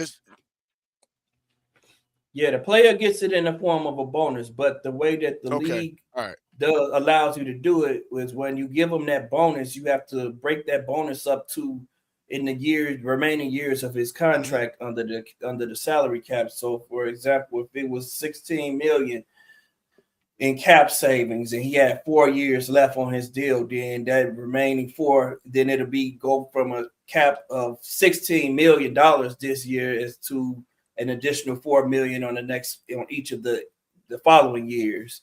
So that's how it works. So there's no way to just get rid of it completely, but we can just save something now. And we can do the same thing next year and then keep kicking it down and extend the contract, which is what like teams like the 49ers and all of them do, how they're able to re-sign all these players. But And I hear you. I think what my focus is, there's certain players that I think we run it back with them this coming season, with the intention or anticipation of knowing that we're going to cut ties after the end of this coming season versus just cutting bait from certain individuals. Now, I get it. You got to cut bait with some. We can't keep them all, but there's certain guys I think that play great dividends in that locker room that we still need them in that locker room to turn the corner. We haven't yet turned the corner, guys. So we got to be mindful of that and say, okay, look, we know that production-wise, we didn't see what we thought we should have saw this past season, but with certain individuals did have cleanup work and stuff, and they started coming on toward the end of the season. Let's go into the next season with those guys and more knowing that we're going to go younger after next season with those particular guys because, and I know I'm jumping ahead, but with what we're looking at in terms of even whether free agency and or the draft, this ain't the greatest draft coming up either. So we got to be real mindful as certain positions that we're thinking about. We kept Brady, Jared. We did keep Brady. We kept Brady. We went back and we kept Brady. So, And one little 2 cents we kept here. Brady. Yeah. I think Leo Factor's asking about Brisker. Yeah, where are the other like free agents that aren't on this list? He's a free agent, right? So we're as soon as we finish. I like Brisker too. Real quick, fellas. How about this, man? Because we do got a lot of people here, and a lot of people have their opinions, man. How about we just let them operate right quick? Let them operate, and let's get on the flip side of it. We can give what we thought you should have did, what you shouldn't. All right. So with that said, Kez, go ahead and pull up the other list because we're done with this one because we're gonna come back to DJ. We're doing DJ now. No. We got to do DJ now, and we got to do Jalen Johnson now. What do you want to do, Sam? I'm gonna restructure both, man. I'm keeping both of those guys around. All right. Okay. And so now we continue and let me try and roster management summary. This up a little bit. So we have. All right. So we restructured Jalen Johnson. We restructured Montez Sweat. Restructured Joe Tooney. GM Samuel also restructured DJ Moore, Jonah Jackson, Drew Dahlman, Kyler Gordon, Cole Kmet. Cut Tremaine Edmonds. Cut DeAndre Swift. Cut Amen Agbanbimiga. Restructured. That's not us. No, that's not us. Yep. That's it. That's it. Yeah, that's a different team. Okay, so that's showing us the league. Let me get to here. And if anybody in the chat uses one of these platforms that does like all the offseason moves, whether it be restructuring trades, let us know. And we'll check it out because we got a few months till the draft. You know what I'm saying? So we got plenty of time to test them all out and play with them, and hopefully we don't go blind. Yep. Triple Chris time right now. This is what Chris like to do. Right. Hold on now. All right. What are you doing there, Assistant GM Kids? I'm trying to get this damn thing off my screen. I'm like that's stuck on there for some reason. All right. Does this platform that you're on, does it do the trades as well? You got to go to the bar to the top. Go to the right bar and scroll all the way to the top. All the way to the top. Go to the top. Keep rising to the top. Take it all the way up. All the way up. That was the continue button. I clicked it and we're at like the right place, but this damn thing. Oh no! Come on now. I can't get rid of this thing. What problem is? Well, you trying to get to the? He's trying to get to the next phase. Yeah, I'm trying to get to the next screen. You saw the continue. Yeah. You clicked on that, nothing happened. That's because he got all them ads and shit going on. Yeah, There it is. You have to zoom out. Got to make it super small to do it, but we'll get back. And then we'll come back and zoom in when we're ready. Okay, so now we're at the next phase: re-sign and tag players. What up, Terry? Then we'll get into real simulate free agency in a moment. All right, so expand this page back to the biggest, please, because that ad in the bottom there is kind of throwing it off. Hey, when we get to the other free agents, man. All right, I'm not saying that nobody else knows these guys, but feel free to ask because I did spend the last 72 hours checking them out. All right, cool. All right, so starting at the top, or you want to start at the bottom again? Start at the bottom again. I think the top is fun this time. You want to go bottom? Yeah, we can go to the top. We can stay at the top right now. All right, at the top we have the options. Hold up, Triple R. Hold up, let them go, man. Go ahead. No, go ahead. Let her. He was narrating. We can let him narrate it. Okay. All right, the player, Case Keenum, quarterback. You can either re-sign, transition tag, or franchise tag. Those are the options here. So, Case Keenum. We're gonna let Case Keenum go on by this business, dog. We don't need All right, Andrew Billings. No Andrew Billings. Yeah, no Andrew Billings. He regressed this year. Kevin Byard. As much as I know the chat and a lot of people want him to come back, I'm gonna let Kevin Byard go, man, just because of the age. What? Listen to me. Now, if I re-sign, listen to me what I'm gonna say. Why? No, I'm gonna let you all tell me your argument first. No. Go on to operate, Samo. That's the plan. Operate. I want to hear what they're gonna say. I want to hear what my assistant GM gonna say, and then I'm gonna tell them why what I'm thinking. Right. Or you want me to tell you? Or you want me to tell you what I'm thinking first? No, let me hit you first, and you tell me if it's worth your time. So, all right, real simple. This is the leader of the entire defense. And nobody's and I'm pretty sure we cut. Did we cut Grady Jarrett? No, we can't. We restructured Grady. But this is the leader of the defense. Long story short, if you watch them sideline pre-game situations, there's two men who are leading the team and having those conversations with the team rallying around them. First one is Caleb Williams on the offensive side of the ball. The second one is the guy I'm talking about right now. I think he's one of the best safeties in the game. Is he a little bit up in age? Yeah. But the thoughts is, for me, you want to have that veteran leadership in the building while you get yourself the safety of the future. So I'm going to leave it there. Ian Cunningham out. So this is the thing. I heard a conversation he had already. He said he wants top dollar. He's not giving a discount. He loves Chicago. He's not giving a discount because he's thinking security first and opportunity to win the championship second. Those are his two top priorities. Now, if I were to give him $15 million, I can't pay him $15 million for a season or two because guess what? I'm not going to get the same Kevin Byard next year that I got this year. So I'll be paying him $15 million this year for last year's production. He's not going to be as productive as he was last year. It took him. That's just not going to happen. And another year, he's a year older. We already saw that as the season went on, he was losing that step. He was losing the step. Now, then I'm only paying for leadership, and I need production. I can't just pay for just the leadership. So if I can get the leadership and the production from another player in free agency, then that's what I'm gonna go do. Somebody that I feel like can be here a little bit longer, who can is probably going to be a little younger too, and that's what I think I'm gonna go do. I respect the decision. I respect the decision. Let's keep moving. All right. So next on the list is Jalen Reeves-Maybin, linebacker. Resign? Nah, man, we don't know. Yeah, we don't need Jalen Reeves, man. We gonna re-sign our long snapper.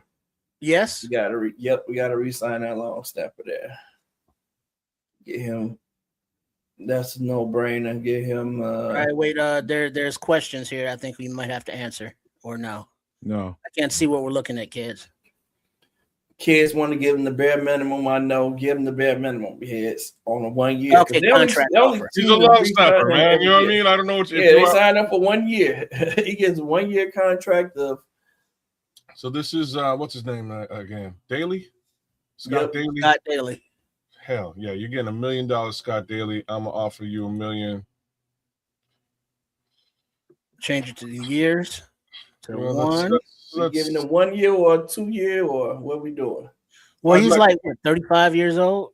They did sign a long snapper. Yeah, they brought back in Elton, the kid from Iowa that they brought in last year. Now it could just be to sign up as a camp body, or they could be grooming them to replace Mr. Daly here. What's that $2.5 million per year, kids? Is it per year? No. Yeah, it say per year up there. Yeah, it say per year. My bad. I remember get him $200 a month. I was trying to be a guy, man, but that's fine. I don't think he ever made a tackle, so I've never seen him. Oh, he said, "Fuck you." For 3 years, you got to give it to him for 1 year. Oh no, yeah, $1 million a year for 2. But it's per year. I'm gonna give him one 5. I give him 1.5. All right, the offer is in, and he accepts. All right, so that was a 2-year deal for $1.5 million. All right, blow it back up, please. So Scott Daly, long snapper, has been re-signed. All right, next on our list for general manager Samo. We've already traded or cut Tremaine. No, we good on Tremaine. So fact is, we could re-sign Tremaine Edmonds and offer him something completely different than what he's been making, which I'm all for. Nah, man, I'm not for it, man. Oh, you ain't even trying to hear that. No, man, I've seen enough of Tremaine to know that he's just not your linebacker.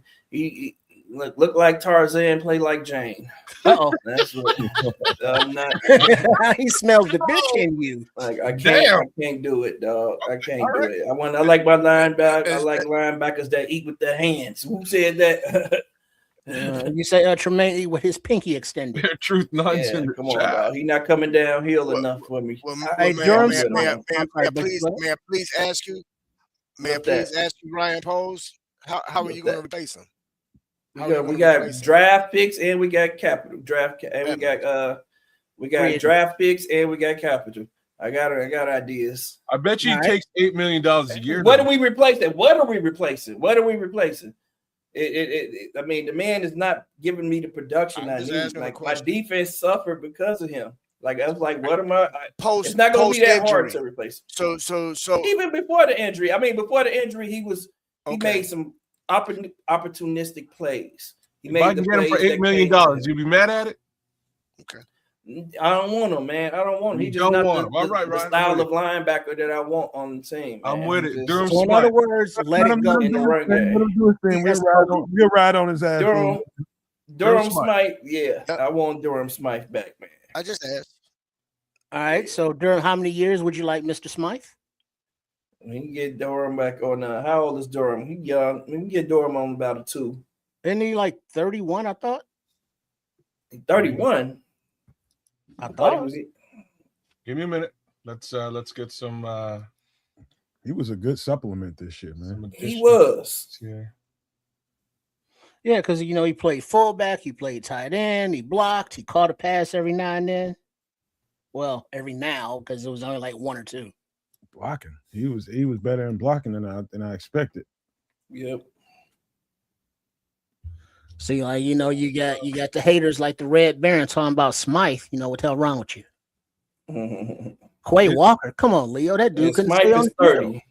He's 30 years old. Yeah, see, I wasn't far off. He'll be 31 when the season starts. So there we go. You're right, man. I'll give him a year. Let's just give him for a year. Let's just give him for 1 year. Yeah, then we'll find a little younger replacement for him. What do you want to pay him? Let's pay him. Let you decide, figure out how much what the bare minimum is. Hey, a little side note. You heard that Declan Doyle's getting interviews for old coordinators, If he gets a job, switch the years. Oh, you just gave him 3 years. Yeah. You gave him 3 years. we gonna get Topher. We're paying him nothing for 3 years. He's fine. Well, you gave him $2.5 million per year for 3 years. Right. Yeah. You gotta All get right. him. What do you want? One? Yeah, One but year, also Reject. 1.5 for one. Yeah, Al 1 year. Harris is interviewing with the Titans, a couple other the scuttlebutt is Al Harris is one of the favorites to be Mike McCarthy's defensive coordinator in Pittsburgh because of their history. That makes sense. That makes sense. Yeah. But let's keep going. Let's keep going. What? So you got rejected? I don't think it's going to happen. If Green Bay 2 years. Hold up, guys. Let's get this transaction shit going. Yeah, we got to change the years. 2 years. It was 1 year. Change the bonus money. Change the bonus money. Give him 1.5, 30% in 1 year. Negotiations. You're gonna reject it. And Mr. Mike said, "Fuck you, pay me." It's a tight end, brother. 30-year-old tight end. We'll find a 30-year-old. We'll find a tight end. Hey. I want him. I need him. I know he know my system. I like him. This $2 year, million. I definitely want him, man. Hold on, stop. Everybody stop for a second. What Samo just got through saying is probably more important going into the offseason with the rookie head coach getting his first go around with all these guys. And he found some guys that he thinks fits him. You don't want to have to keep doing that every year, teaching guys what you're doing. You want some guys in there that knows exactly what's going on, know how to operate. And that's a good point to be made. He knows exactly what's going on, that being the reason you want to keep him. Yeah, give him 1 year, two, or let's go all the way up on his do it to 1 year. 1 year, 1 year, 1 year. He ain't taking a 1 year, bro. All right, go ahead. You want to give him 100% guaranteed 1.5? That make no difference to me. He still rejected it. Damn. You know what I mean? Give him the $2 million. Give him the $2 million. Hey man, this might be his last contract. At the end of the day, man, you might still have to let his ass go. You still might have to let him go. $2 million what? 2 years? 1 year, 50%. 2 years. We'll do 2 years, 50%. Okay. Might be his last deal. He trying to maximize it. He gonna take this. Oh, dang. You gotta let him go, Sam. I'm trying to tell you. You gotta turn him loose. Turn him loose. Such is the life of a tight end. Let him go. Got to let him go, man. I don't know, man. So just keep in mind, my money man couldn't get it done. Couldn't get it done. I'll find we'll find another one. I'm confident in that. All right, come on. We'll find another one. Jonathan Owens, safety. Hey, hold on. Kids, don't wear them glasses, them Stevie Wonder ass glasses in negotiations. No fucking more. Ebony. They'll be able to see your cards. All right, where we going? Jonathan Owens. I like Jonathan Owens, man, as a special team. I think his wife's cute. He plays. Do not call him Mr. Bob. I want to re-sign him, man. Give him 2 year deal. He's young, hungry. Let's give him 2 year deal. Whatever the minimum is, he'll take. We're gonna go 2.5, 2 years. We're going to go 50%. I think this is a decent offer, and Mr. Bob accepted it. Boom. All right, CD Deuce, CJ Gardner Johnson. We keeping him, man. That's going to be our. We keeping him. That's going to be our strong safety, starting strong safety. We want to keep him 2 or 3 years, 2 or 3 years, whichever one you feel good. Now, Samo, you understand the responsibilities in Dennis Allen's defense. Are you comfortable with CD Deuce's foot speed? At safety, yes. At nickelback, no. Okay. That's the thing. I think we seen him play at nickelback. He was playing out of position. You know, that foot speed was a problem. But when he was able to transition over to safety later in the season, when Kyler Gordon was there, he was just have to cover tight ends and running backs. He was good with that. So I think he'll be good, man. All right. Did he accept, or what are we doing? Sorry, I just had to make heads or tails of things. So he's 28 years old. I think a 3 year is solid for him. You know what? I'm gonna go right up to 4. I think we can go. I don't think we got to pay him that much. You don't think so? Pay him 4. You think I 3? think he'll take 3. I think he'll take 3 a year. Yeah. And be Try happy with about Safeties it. don't get paid a lot of money. Safeties don't get money, man. That's for some reason. They don't. Oh, Sam. There you go, GM. Safeties don't get money. There you go, GM. Sam got some of that negotiation in him. You part Jewish? Hey, All right, I can't see that at all, kid. That does not muscle tough. You got to blow that up a little bit. I can't see that at all. You can't see it. Sorry. It just All right, so we just re-signed CD Deuce, CJ Gardner Johnson to a 3-year deal. Next up, running back, special teams guru or ace, Travis Homer. F that dude, man. All right, bye. Good You've luck. been cutting Mr. this Homer. man for 3-4 years running, but he's still here. So looks like we're not re-signing this time around. Nah, man. That Sam dude has Rothstein. just been here, man, and he's Sam Rothstein is what you can call him. Sam Rothstein. Sorry, sir. So listen, Mhm. I don't. If you want him, then we can sign him. I don't. That's what I'm just telling you. Like I feel like it's a wasted roster spot. You know, I want to give somebody younger that opportunity. I'd rather draft a young running back, give him the opportunity to become a better player as a running back because he only offers us stuff for special teams. I can't remember him making any special team tackles this year. Yeah, he was around he the made a pile, bunch. but yeah, he made a bunch. I'll give him that. But it's not all that. I feel exactly the same as you though. Like I'm just saying. All right, I cool. would rather get a running back who can be a special agree. teams player as well and work his way up. So Ryan Bates, Bates, offensive guard. Ryan Bates. Didn't even realize Ryan Bates at all this season. Nope, we just wasted money on Ryan Bates. Remember, we let him stay. We signed him. That was that's wasted money. We're not gonna re-sign that man. All right. Guy that signed late in the season was a depth piece for special teams. Got hurt first game he got in. Linebacker Ty Summers. I'm good. All right. Wide receiver Alameda Zacchaeus, aka Oz. So I like Oz, but I'm gonna let my assistant GM make this decision. I don't have to have him. Like I can go and get someone else with speed. I feel like we're missing the speed element. You mind if Coach Johnson has a little input here? Who's that? Go ahead. We know we want to see Ja'Day Walker play a more pivotal role in this offense, but Ja'Day Walker is an X and he's a Z. Right, but slot receiver is different. Hold on, Trip. Slot receiver is different. So when you're going to replace that guy, you just got to make sure you're replacing it with quality. And we don't have the only other guy we have is J.P. Richardson that plays that role, unless you're going to get him on the free agent market.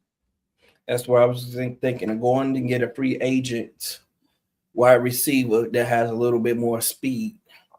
Well, that offers a speed element as well. As Nomad mentioned that White Chocolate, J.P. Richardson, his tape coming out, and Nomad recognized him as a dog. I saw this season as his red shirt year, where he's on the practice squad, getting stronger, learning offense, and they're gonna ease him into actual playing time next season. Because from the way this coaching staff has behaved, guys will see the field when this staff thinks they are ready. And once they do see the field, we see their production. So could we get that production from somebody on a roster like a JP Richardson? But also there is free agency and the draft as well. Alex Machado just jumped in here. It's just like, what good point out, Alex. I got a guy that I'm already thinking about. Yeah, I like Khalif Raymond from Detroit, who's going to be available, and I like Calvin Austin. Detroit, that'd be a good look. The Steelers, and who can also return kicks, right? And doesn't Calvin Austin return kicks as well? He does. All right. Okay. So Lamade, good luck in free agency. Next up, tight end Steven Carlson. We didn't re-sign the other one. Should we re-sign him? Well, but didn't Smythe get more clocked than Carlson? Absolutely. Yep. But I'm just saying, should we re-sign him as a guy who knows the system? Well, but he could around, or should we just go ahead and? I mean, but to a point, at what point does knowing the system beneficial versus somebody who doesn't know the system but is a better athlete and has a higher ceiling. Facts. We don't need them. We don't need them. We can go find somebody about younger and find somebody better. All right, and which will bring up the next conversation with running back DeAndre Swift. Hold on, before you answer that, Samuel, maybe backtrack a little bit. Like, just think about it on general terms. How many guys offensively, core guys offensively, do you want to keep because of the system structure that can help teach? And so it doesn't have to be this whole year. You know what I'm saying? So, like, each room, you should have a veteran or two in there. You know what I mean? So wherever position group you're talking about, whether it's a slot receiver, whether it's a tight end, whether it's a running back, whatever position you're talking about, you're going to definitely need some veterans in there. Well, so going forward, though, went through in this system going forward in the tight end room, Cole Kmet and Colston Loveland are going to be the veterans because they already. Colston Loveland's a rookie, but Cole Kmet's the veteran in that room, in my opinion. I'm with you. I'm just saying. We need the Swiss Army knife, and that's why I like Durham's wife, man. He was a Swiss Army knife. Like he was solid. He knew every position that he had to play. If we line him up in the backfield, if we line him up in the slot, if we line him up more money. Okay, we can try again in true free agency. Here's But the next question I have that I don't know. I don't really know. Y'all probably do. How many freaking draft picks do we have? 7. And I ain't talking about possibilities. I'm talking about how many do we have in the pocket right now? 1 in each round, right? Yeah, we got all of them. We loaded, 7, baby. We got 7 draft we picks. loaded, baby. I think we traded one away, but we'll get to that after. Was it the 5th rounder, maybe? I think we traded like a 5th or 6th rounder. All right, so, Stephen Carlson, what we decide to look in free agency and or draft. DeAndre Swift, same. Devin Duvernay. Question. Before we go too far away from DeAndre Swift, do you want to offer him like $4 million a year? Nope. No? Okay. I'm going to offer it to someone else. Okay. I got someone else I want to offer it to. Okay. I'm a cold as fuck, boy. You is a Weinstein, ain't you? Damn. Hey, man, I'm glad you're getting all the heat here today, Sam, or it would have been me. Devin Duvernay, what are your thoughts? Towards the end of the year, Duvernay picked it up, man. So if I can get him on, I don't need him. If I'm going after Calvin Austin, man. No. Okay. I'm good. If you're upgrading in the draft or free agency, you're going to get somebody that's going to return kicks. Yeah. Who's faster? Who's faster? All right. Jonathan Garvin, edge. Haven't heard that name at all. I don't know who that is, man. All right. We'll skip him. Chris Williams, defensive tackle, number 91. Yeah. What do you think, GM? What do you think, man? I like Chris Williams. I'm not gonna lie. When he comes in, he plays well. When he comes in, he plays well. But Chris Williams might have man. So we are definitely letting go of Andrew Billings. So in my opinion, we probably should look at potentially keeping Chris Williams around. Yeah, that's a good 3 tech, man. I like He's him. a good 3, man. When he comes in, he plays well, man. Pass rush. All right, so look at the money, man. You know, if it's a 1-year deal, $1 million, we can get him for 1 year, $1 million, man. I'm sure. Mitchell had the bill, man. So you straight up lowballing it. Technical difficulty. Too much. Definitely giving him 1 year. Out loud, fellas. Bishop wants to be here, but he had technical difficulties. Oh yeah, I think we saw that. On so give it you got to up his guarantee percentage to 50%, maybe 60 or just 100%. Yeah, I mean, yeah. If he'll take it, that means we can't cut him, dude. So he wants more money or longer deal. He's gonna want 1.5, man. Give him 1.5. Team friendly deal. And we'll give it to him again. We'll go 50% this time around. They should have put suggested contracts on here, man. Right, you know, league averages. Oh no, I don't need all that. I can. Kids is all about the low ball. Everybody, we see what happens. Yeah, I want to. All right, extend. Welcome to death row. Welcome to death row. Maximize that. Call me sure. Maximize screen a little bit there, sir. Oh, sure. We got. All right, so we re-signed Chris Williams to a couple years for $1.5 million or so. Now, next up, cornerback, turnover fiend, Nashawn Wright. I said we can't do it, man. The price is gonna be too high. It's gonna be out of our price range. We got too many fish to fry. We can't do it, man. We kept Jalen. You can't even try to re-sign Nashawn Wright. You gonna let him walk like that? Man, wow. We have Stevenson, we have Terrell Smith, we have Za Frazier. Man, one of those guys, I got a 3-headed competition over there for that position already. They say in the chat. Damn, I say let him walk too. And I might have an opportunity to draft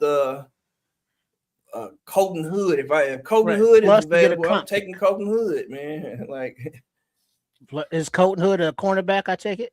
Cornerback. Okay. Tennessee. All right, so maybe you get a comp pick for Nashawn Wright. All right, so he's gone. Good luck.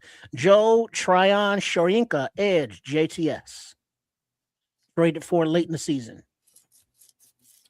I'll let my assistant decide if we want to see what we have in him, but we didn't see nothing. I didn't see a damn thing either. I'd rather keep. I think we traded that 5th or 6th round pick for Joe Tryon Shoyinka. I think that's that pick we're missing. Personally, man, I'm gonna say some crazy shit. For me, I know what you're gonna say, and I know what you're gonna say, and I'm with you. And I'm with you. Say it. I'm interested in re-signing. Yes, Dominique Robinson over this guy. Too. Would you believe I'm saying this shit? Okay. Me too. I can't believe it either. So yeah, I'd rather re-sign him. All right, I'm sure he's on the list a little bit lower. All right, so guy I also never heard of, offensive guy Trey Hill. I wonder if Hill. He sounds like a member of Drew Hill. Yeah, I don't know who that is. Former Cincinnati Bengal. He was a former starter. I didn't realize he was on this roster, but okay. Yeah, amen. We already let go. Nick McLeod, cornerback. What say you, GM Samo? Man, I'm not a Nick McLeod fan. Samo Rothstein. All I saw was Nick McLeod getting burned, man. I got all these other guys coming back, man. But he is my backup. Work. Nah, man, I'm good on Nick. All right, so here we are. Dominique Robinson, edge. We're keeping him, man. I think he's. All right, let's see what the money man can work out. Year or two. As a backup. Oh, I'm gonna get a good deal. $5. He's gonna be glad. I'm gonna get a good deal here, so I'm gonna give him 2.5. Watch, he'll take this. Yeah, but a shout out to Nick McLeod for his community service work, which he was recognized for. Much appreciated. Hey, you're a good dude, man. I appreciate him. And we need to bring him back. I'm sure he'll be available. Oh, damn, Sam. That's low Hey, not really, man. I'm just saying. He go. Why you got to be sure he'll be available? Why can't you sign with another team? I'm glad you said that, Sam. Because the backside of it, you might get a chance to get some of these guys. All right. Okay. All right. Keep going. He accepted. All right, cool. So Don Rob's back in. Told you $5. Anybody else? Blow it up again, Sorry. So we got all right, next up, re-sign franchise tag or transition tag offensive tackle Braxton Jones.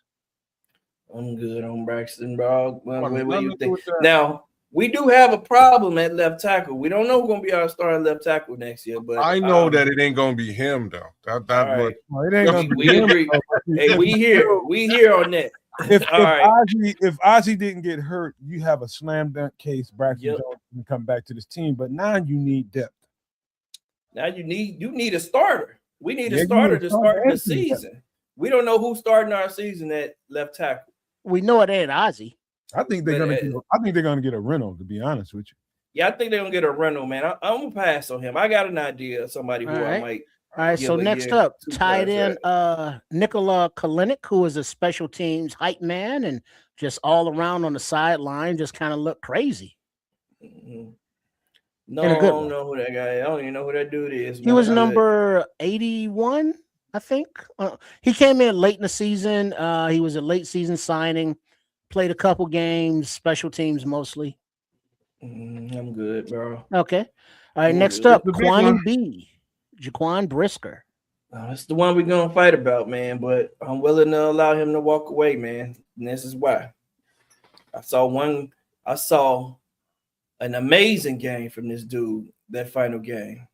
Where was that effort the other 17 games of the year? 18 games of the year. I'm gonna tell you what it was. I got some logic for you, Samo. Okay. All right, give it to me.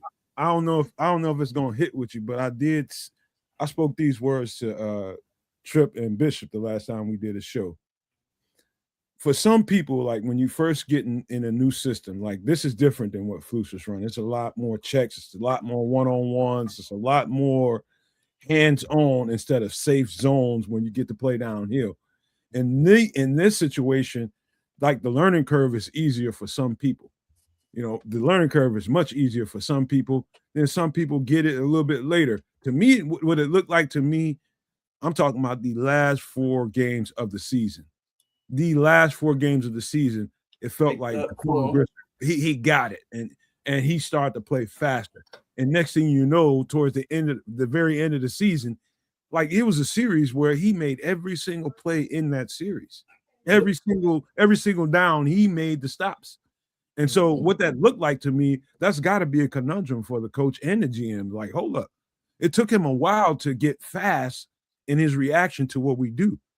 But now that you see what that looks like, do you want to it's tricky to me because I think he was just late to it, in my opinion. That's just me. The other thing about him, though, is I also have to think about, and we have to think about is the injury thing. Like he was able to stay healthy this year. What's to say he's going to be able to stay healthy the next year? I mean, we saw 3 years of him in and out of the lineup, and then his 4th year happened to be a contract year. You know, you really show up.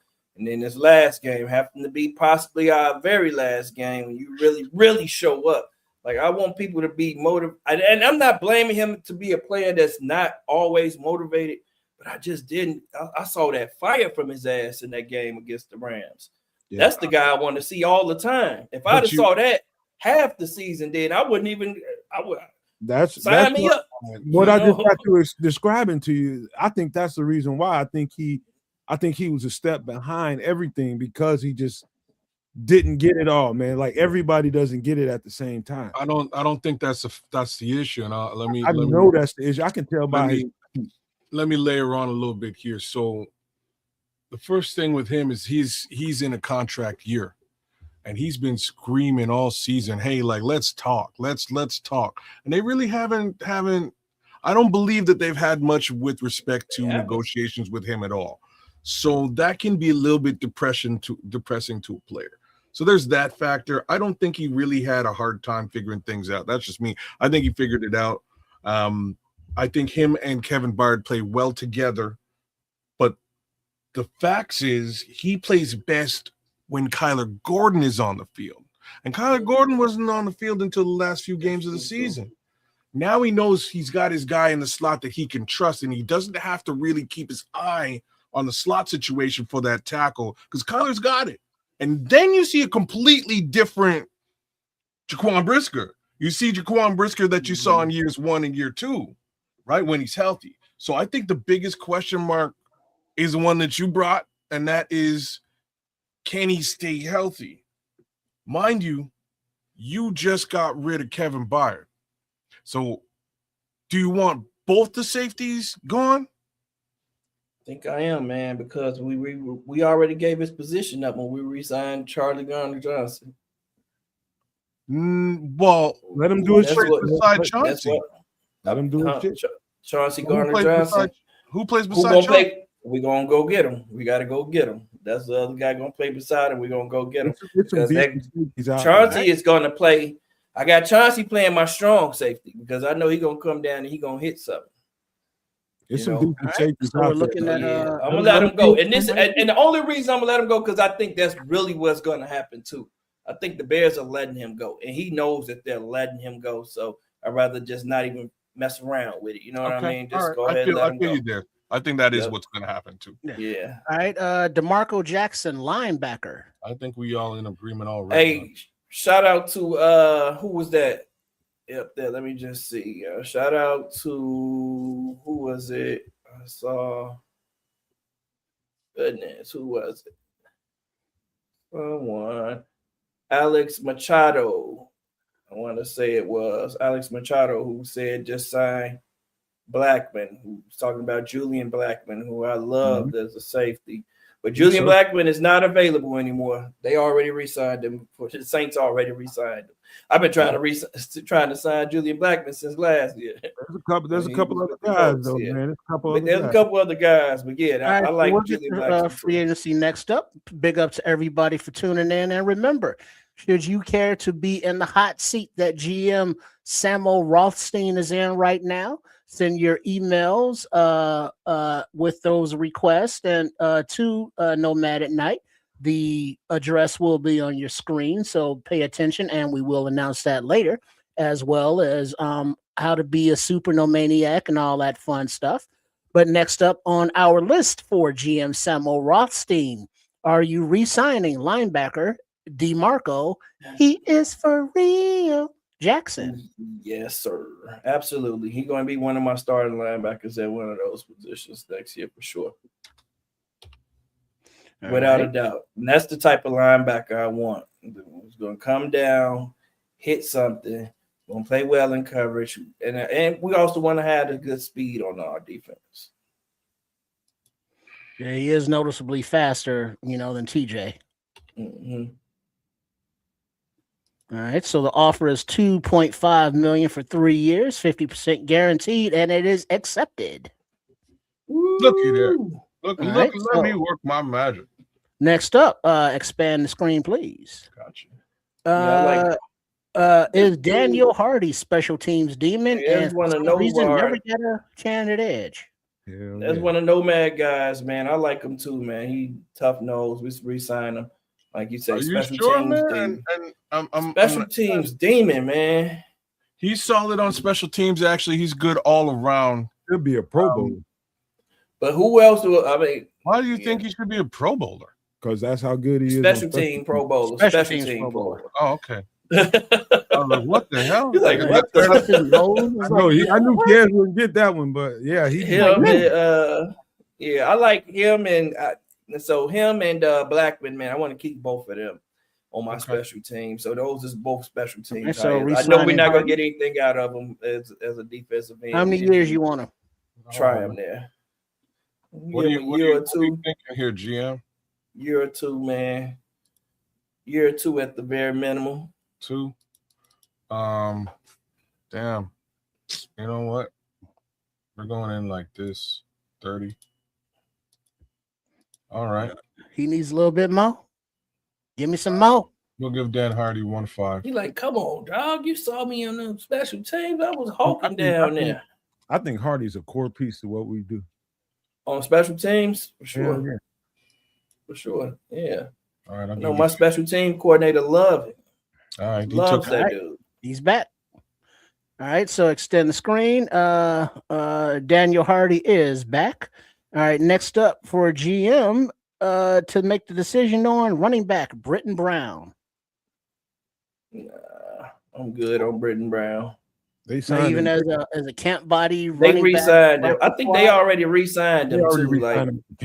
As a camp body. As a camp body, yeah. All they right, already re-signed him as a camp body. I think the ones with the three arrows are the ones we need to sign. I don't think we need to do anything with him right now. Okay, perfect. All right, Elijah Hicks. I'm good on Elijah Hicks. He was good on special teams too, quietly. Yeah, but I want to bring in a young safety, so I'm good on Elijah Hicks, man. All right, Jalen Jones, cornerback. I'll let my assistant advise me that. I don't know, man. I like him when he comes in, but he is also a good special teamer. Mm-hmm. But hurt a lot during the season, though. I like Jalen Jones. I would rather Terrell Smith. Looks like we're keeping Terrell. I don't think we need to keep. Before y'all go any further, they signed another cornerback underneath him, Dallas Flowers, to a contract. So that might not keeping him. You need to know. Yeah, we don't need All him right. there. Let's not do All right, it. so that means Dallas Flowers is already re-signed, as is wide receiver Mo Alexander. So let's move on down to offensive guard, who filled in nicely at left guard, Jordan McFadden. He played. That boy balled out, man. We need that depth. Yes. And How we many years? were blessed to have good health this year in our offensive line outside of that left tackle position. But now I see it. Hey, Sam, I We bet have you an people thought interior injury. I bet you people thought I was going crazy how I was praising him in the all season. That dude went crazy, man. He came in the game and act like he been playing the whole year. No, but last year he played well. Yeah, at the end of that last game he played. Yeah. Well, no, he played in the last game this year. Yeah. In 2024, Jordan McFadden was a bad motherfucker. Like he came out and he played very well when Tevin Jenkins went down. Oh yeah. Right. So the fact is, this year we didn't see him all season, and then he came out at the end. All right, I'm with it. I still think it should be new. Hopefully, let me rephrase. Hopefully, it's Luke Newman's spot to lose if that's how we're going into the season with Tooney on the left tackle or what have you. But I don't mind from a depth perspective. Like, we need to have that kind of depth. So I will throw 1.5 here, 30% guaranteed at he gonna reject McFadden, and he takes it. Hey, we need him. I mean, he's not. You know what I mean? He's not expected to be a starter. He probably. What the numbers look like right now, kids? Numbers are great. Okay, tell us what it is. So we got 60 million cap space stuff. Wait, blow that up a little bit. Let's go down. That's it, right? We don't have anybody else that we got. No, there's a couple more names. We got a couple more folks to look at. So we'll finish this thing off. Yeah, finish this off real quick. Blow it up for you. All right, a little bit too much. All right, next up, edge. Jeremiah Martin. No, I'm sorry. He's got one thing, so he's back already. So everybody else looks like. Wait, hold up. Slow down. Scroll back up real slow. Everybody else is signed, so we'll go. All right, back. so back signed already are Jordan McFadden just re-signed. Jeremiah Martin's already been re-signed by the team, as is safety Javarius Owens, offensive guard Ricky Stromberg, linebacker Dominique Hampton, offensive tackle Theo Benedict, offensive guard Kyle Hergel, and edge Jamri Chroma. I can't believe he's still here. I like Jamri Chroma, man. I like him too, but an opportunity, man. I'm surprised he's still here though. Yeah, all right, slow down, kids. All right, and then Quadir Ishmael tight end, Dante Manning cornerback, JP Richardson wide receiver, Thomas Gordon tight end. All right, so now you got another tight end in there. Real quick before we move on, I do think some of these lower tier guys, like your JP Richardsons of the world, let's just say Dominique Hampton, who I'm extremely glad the Bears got, and they're listing him as a linebacker, but he was a safety at Washington. There's a couple of guys on this roster that will get a better opportunity this camp because of what the first camp was okay, we got to gather up the guys that we have and let's make the most out of this situation the best we can. We'll bring on some guys, but we're going to have to feature the guys that we have. This is the first year, and this is what we're going to do. But I think in this offseason, it's going to be a few guys on this roster that's going to really shine that we're talking about here in this rung of the roster. I think they're going to get much more of an opportunity. What they do with it, I don't know. But I'm telling you, some of these guys down here at the end, they're going to get more of a chance to shine. All right. So as more offensive pieces are brought in and acclimate to Ben Johnson's system, other than the names we see here, how much of the defense will be reset in Dennis Allen's name is the question. But now as we move on to free agency in the name of GM Samuel Rothstein, we will continue to build the offseason. Now, what are we looking at here? We have a contract renewal summary screen that lists the players, their status, their value, and for how long. So it looks like we've Don't bother. re-sign those. And now the next phase of the offseason. Kids, hold on. I mean, Trips, hold on for a season. Kids, make sure you're saving this. Save what? Saving Screenshot. your progress. I can't save it. There's no It'll way. give you a summary at the end, right? Where you can save, I want to say, right? It'll give us a full summary when we're done. Yeah. I can save that. Maybe. Because if we don't get to the mock draft, we'll have to do it Wednesday.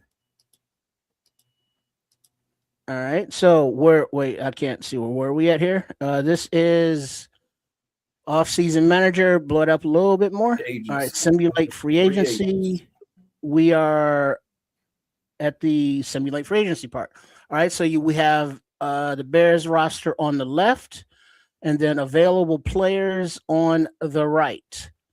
So you want to go through position groupings and look at the free agencies? How you want to do it there, GM Samuel? Man, What do you want to players I'm thinking about right now. Let's go to edge. Let's go to edge, man. That's what we all want to see. Look at edge and look at D tackle real quick. All right, go scroll back up real quick. All right, so they got them alphabetically. All right. Is that a it's not a problem.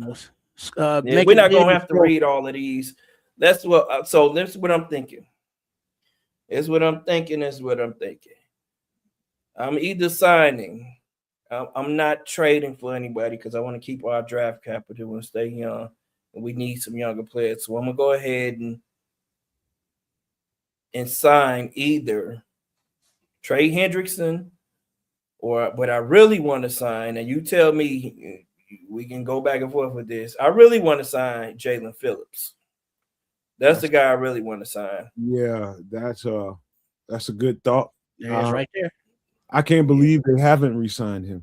Me neither, because Jalen Phillips, while he only has 7 sacks, he had 73 pressures, man. And we know that pressure is just as good as a sack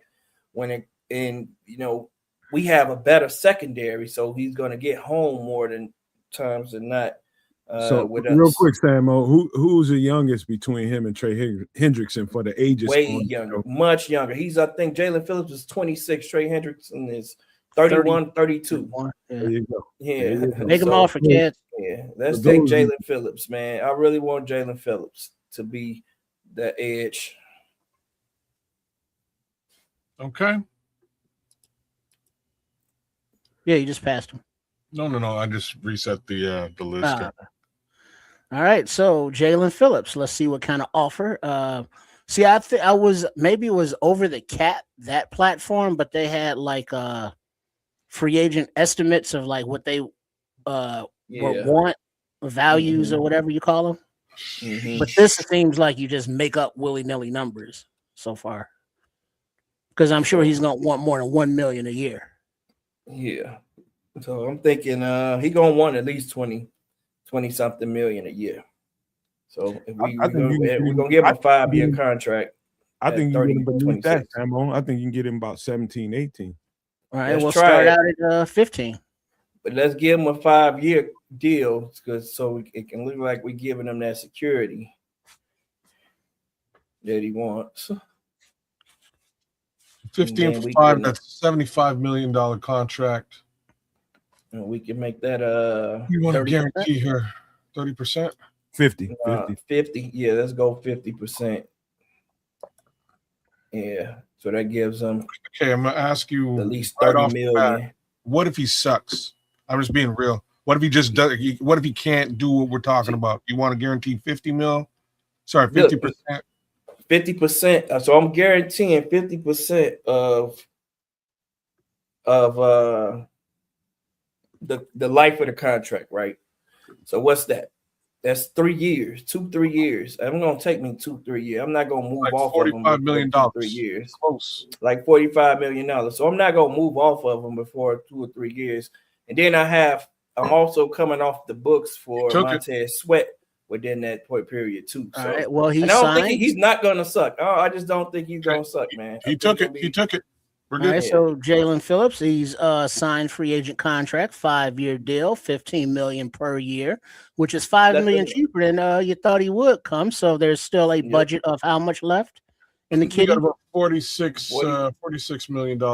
Hey, Scrolls, he came to Philly and got busy. When I tell you he Yeah. got busy, before he He got was with came from Miami, traded from Miami. yeah, Miami, they traded for him. Yeah. To Philly. And the dude is a dog, man. He has the size, the length, man, to get off. He's a solid player, man. Plays the run well.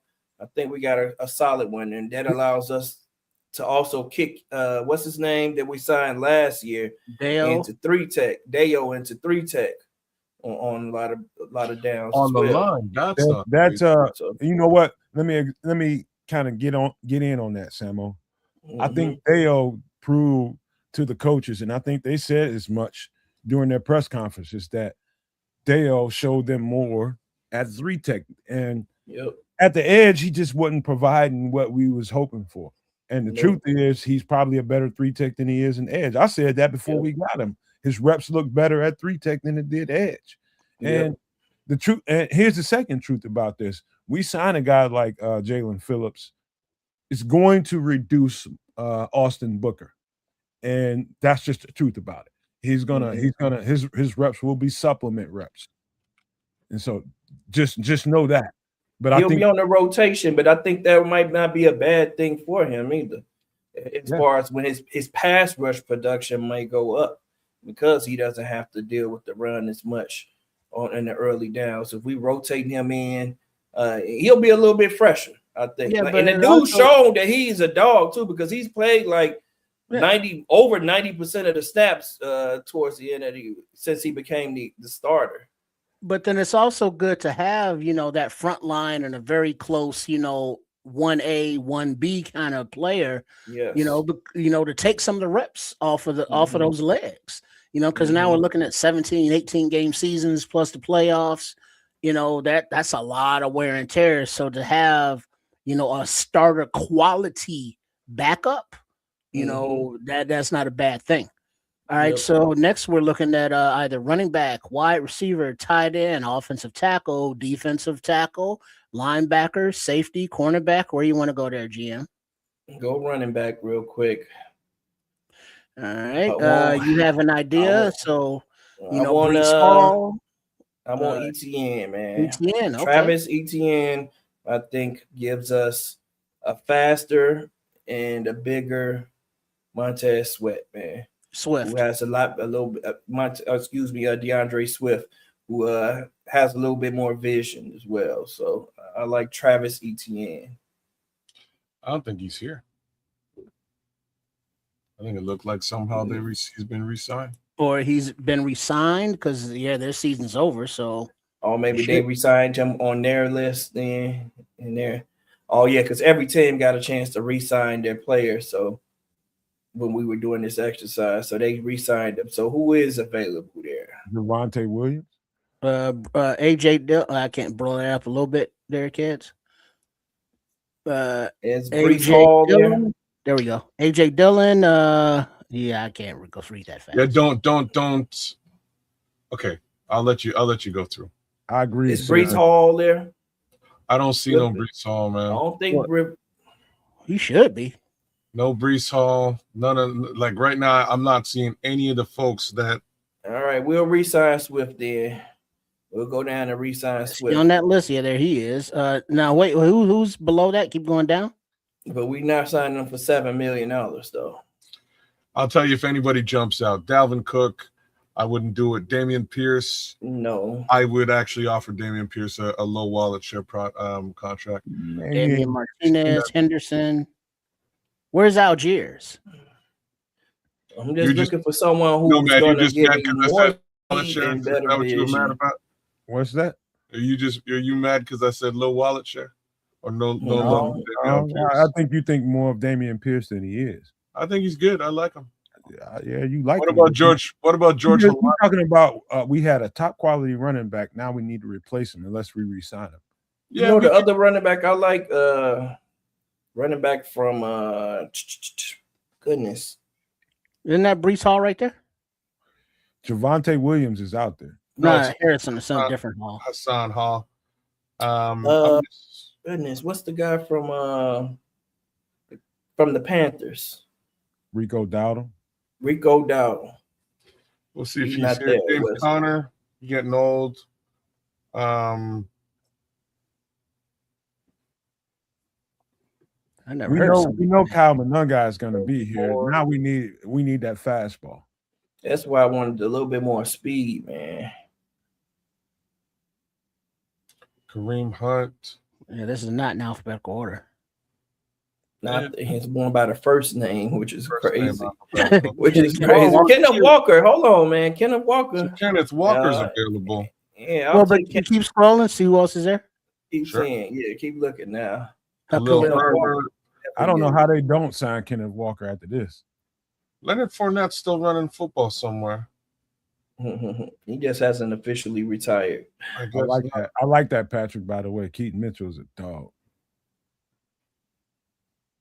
Miles Gaskin. Okay, all right. Let me throw a little curveball into your conversation. Think about this. Multiple coaches have been fired, long-term coaches that's been there for years and years and years. Their team will be upended, and some of these guys will be available. You're talking about Mike Tomlin, we're talking about John Harbaugh, guys that have been there for a long time, and they got dog players on both of those teams. Mm-hmm. How do you capitalize as a management to get some of those dog players to fit into your shit? You Well, I would think that, actual GM Ryan Poles and staff are especially looking at the rosters of all of the teams that changed head coaches and coordinators for 1-2 year players that don't fit anymore, because they were drafted under the last regime scheme, like the Flus defense that we got to change over to Dennis Allen. Other teams are doing that too because they're hiring different coordinators with different schemes. So those young, talented players don't fit anymore. So those are possible trade candidates that I would think of as opposed to older guys, because especially on defense, we want to get younger, stronger, faster. Here we go with the age. Okay, so I don't know. Here are the guys that jump out to me: Tyler Algier, Trey Sermon, Kenneth Walker, DeAndre Swift. I think those are like the four guys that are left of this particular list that are worth the conversation. Walker. The only guys I would sign, over DeAndre. Want to make Kenneth Walker an offer? Yes, Walker. Yes, make him an offer. Let's try to get him. What kind of numbers we talking for a running back? 3 year. How old is he? Let me see. How old is Walker? He's not very old. 24? He's not very old. This is his first contract. He is 25.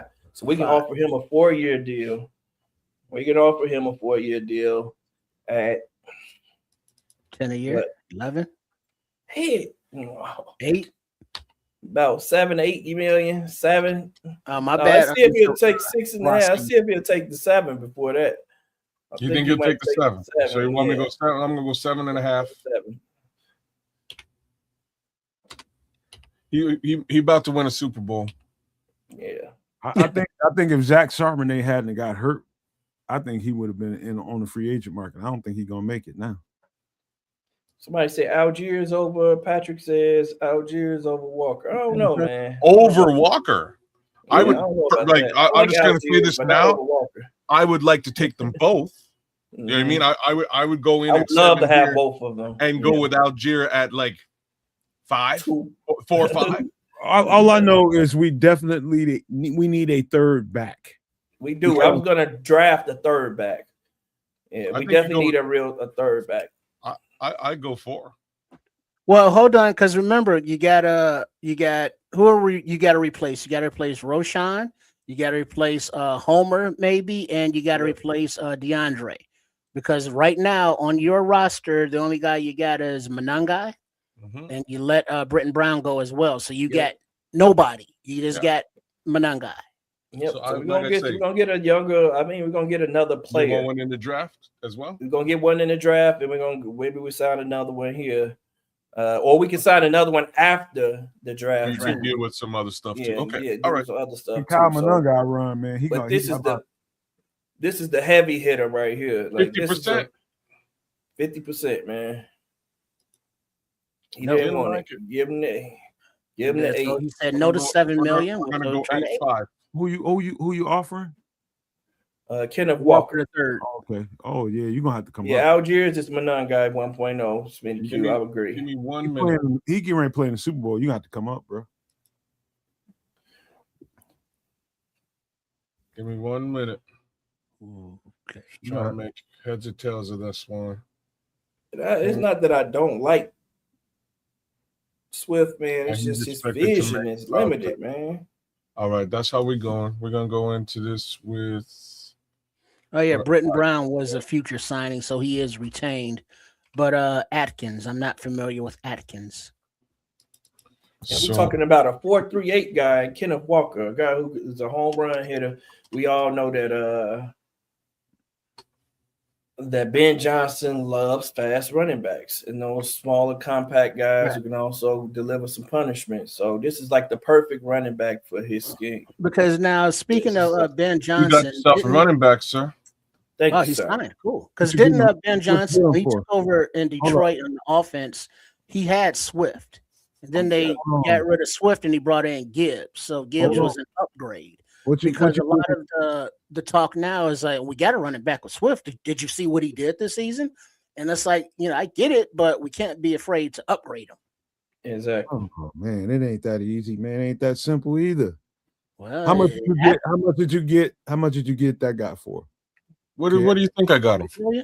I don't know. I'm just I got him for 8.5. Okay. 4 years. You lucky. That's a All right, so he said you lucky. All right, so you want to go defensive line, wide receiver, safety, linebacker. This don't have any so what other position? Oh, we like Calvin Austin. Let's go try to get Calvin Austin. Wide receiver. Let's see if he's available. Yeah, if they re-signed him or if he's available.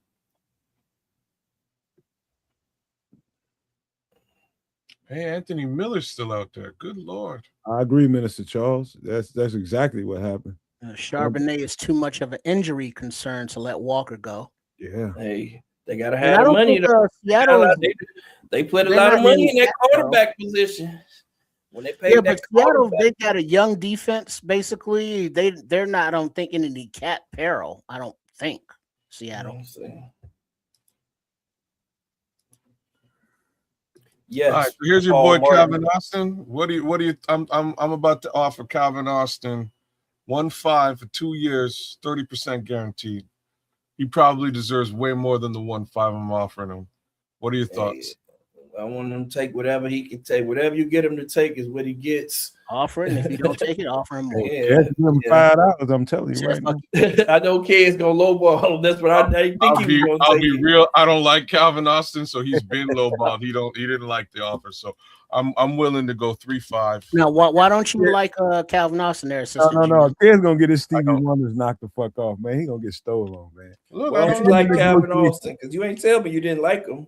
I don't like. I don't think he's had a lot of opportunity in Pittsburgh, and not a lot has happened with him. Look at that quarterback. Who's on that? So say that. So say situation is bad. But say that to George Pickens, who did extremely well there at the exact same time. Say that to, you know what I mean? Other receivers have done very well with the shitty quarterback situation in Pittsburgh. They have. Now, but I also got to put it on the coaches too. Like, did they give him the opportunity and put him in? Oh, he's been on the field. He's been on the field. He's had opportunity. 3.5 for 3 years. The offer is accepted or rejected. It is. I put it at 3. I just think that Ben Johnson can get a lot out of this dude, man. He took it. 3.5. So he's in. So now you got a more veteran wide receiver over Jade and JP and a punt kickoff returner. All right. That's so that's the other thing. He plays special teams. Right. We know we have a real threat back there. All right, now, are you looking at offensive tackle? Are you looking at defensive line? Are you looking at linebacker or safety or cornerback?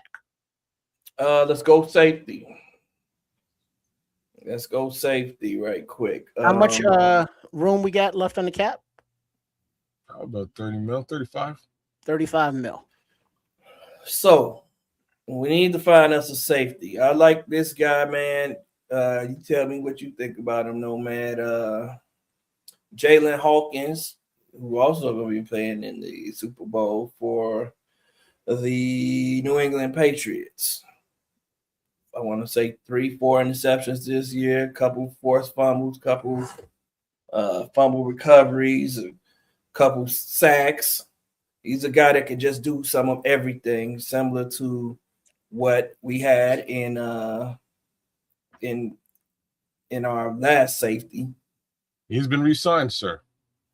He's been But re-signed. Not available. Blackman is available. I'm about to say that, but did you know that Brian Cook might hit the free agent market, safety from Kansas City? Now that would be a no-brainer because He's there. Brian Cook, yeah, let's go with Cook. That's also Paul, familiarity. DJ was restructured, so he is still on this roster. Yeah, he's here. He's here, Paul. We kept DJ, baby. Couldn't let him go. Couldn't make it. GM Samuel Rothstein wasn't having it.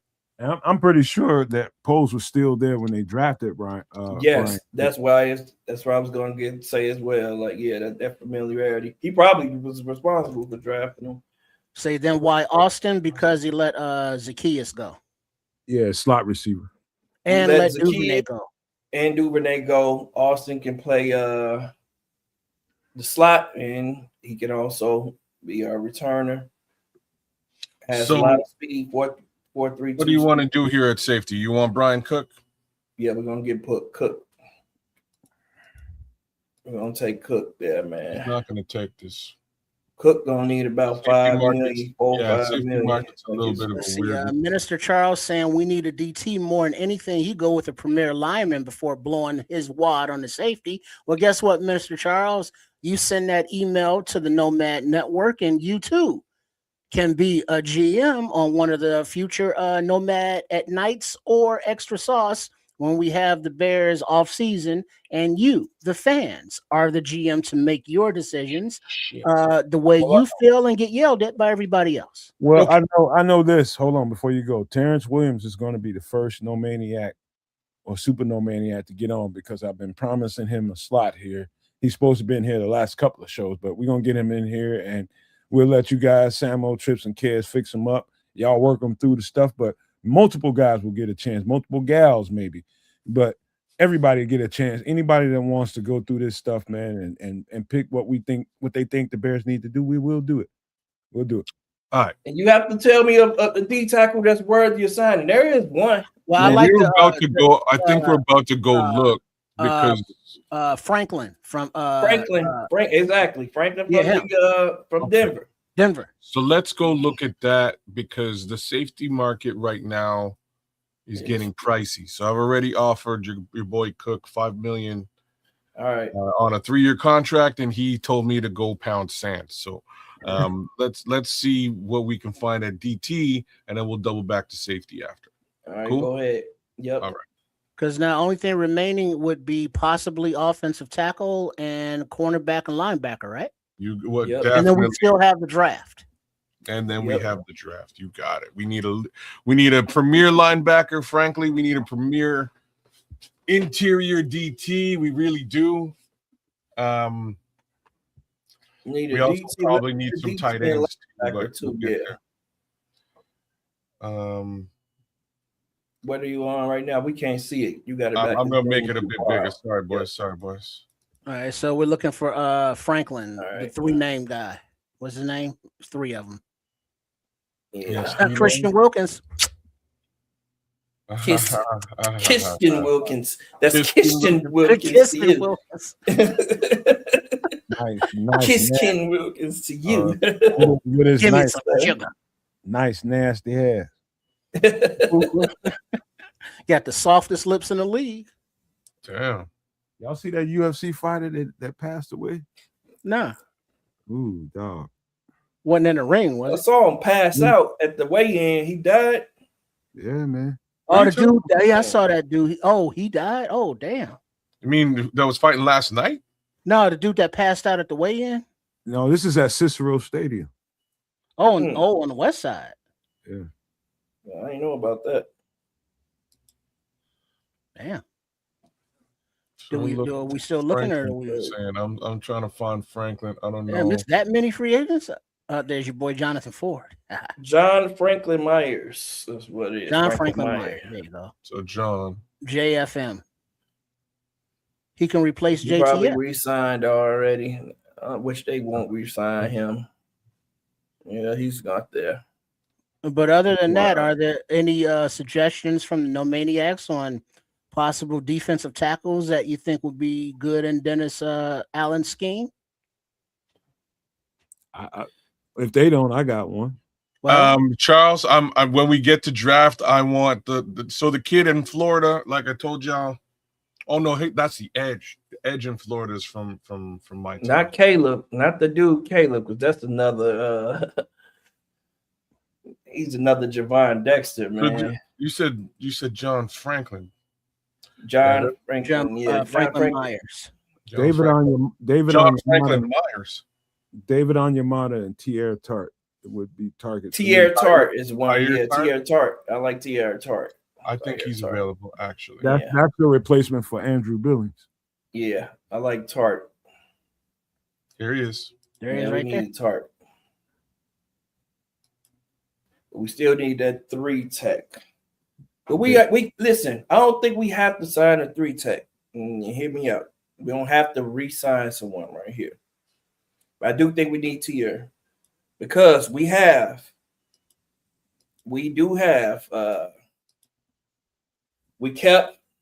Grady Jarrett, right? We have Dio, who we're going to put there as well on passing downs. And we also have Shamar Turner coming back. Right. We drafted as a 3 tech. So between we still have Javon Dexter, who can play 3 tech. So I don't want to overcrowd that room. I need some cream to rise to the top out of those guys. I can draft a guy later in the draft, a developmental guy or somebody that I like, but I don't want to add more to that crowd unless it's somebody that's just dominant. And I do have an idea for a trade. Well, but the thing is, GM Samo, the way you've addressed every room, there's still cap space left. You can go into the draft best player available. No, correction. Trips is Samo Poles. It's Samo Rothstein. Rothstein tonight. You've been correct. So listen, all he needs is a cigar. Hey, Turner, real talk, Nomad. One of your guys that you loved in the draft a couple years ago, man, is a guy that I was hoping we might have a chance to trade for, Keanu Benton. Keanu Benton he had a hell of a year this year in Pittsburgh, but because they signed McCarthy, who plays a 3-4, I'm sure he's going to be still staying there. McCarthy not going to let that dude get out of the building. I think all those dudes, man, you talking about.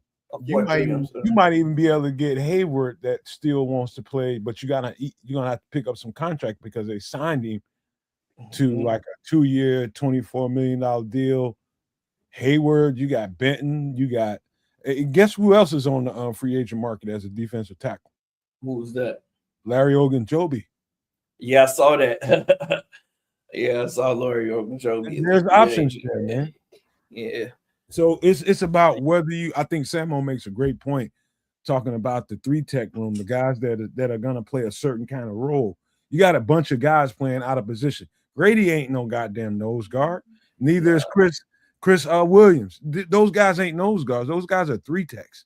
So you need to find more guys that can play that Andrew Billings. Somebody you lost one that run. Jonathan Ford got picked up and scouted by the Packers, and so you gotta beat that up. That's why Tierra Tart is important. So I got him. Hey, that's why Caden McDonald is on the board. If Caden is there, scrolls, then he will be selected. He best run stopping. That's a stubborn. Yeah, that dude he clogging up every hole. Best run stopping beat tackle in the draft, man. Yeah. All right, so you signed Tierra Tart, defensive tackle. All right, how much cap room is left? Because you still have to look at possibility.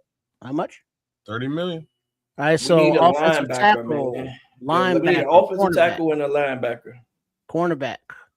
So let's go linebacker first because you need to start at that position. Well, you know what? Let's go offensive tackle. There's Let's see Alex if Leatherwood. listen, Cam Robinson. I know he didn't have a great year Boom. this year, Boom. but that's gonna mean he gonna come cheap. But that dude still got a lot left in the tank, man. If we can get him on a He's not cheap there. deal, he ain't gone. there. I don't know Cam, why, man. No man's not a fan of that. You ain't You there. not I ain't a you fan don't of like what? Cam Robinson? I'm not a fan of what? I thought you said no to Cam Robinson. I was saying boom. He's right on point. Oh, boom. Okay. Yeah. I thought you said Yeah, no, Cam, no. And I don't know who to get then. I just thought we might have a shot at Cam Robinson. You got a couple guys, Joe Noteboom, who used to be a starter Note for Bloom, the that guy Ravens. might fit perfectly. Yeah, Note Bloom is if he's there, I'll sign Note Bloom. I think Note Bloom can get us through a season. Now, is he a 1 year stopgap or is he like a couple year guy going forward? Stopgap guy, man. These are whatever we sign is gonna be a stopgap guy because we're gonna hope that Ozzy gonna come back healthy. How about read the top few names at the top, kids? Well, it's alphabetical.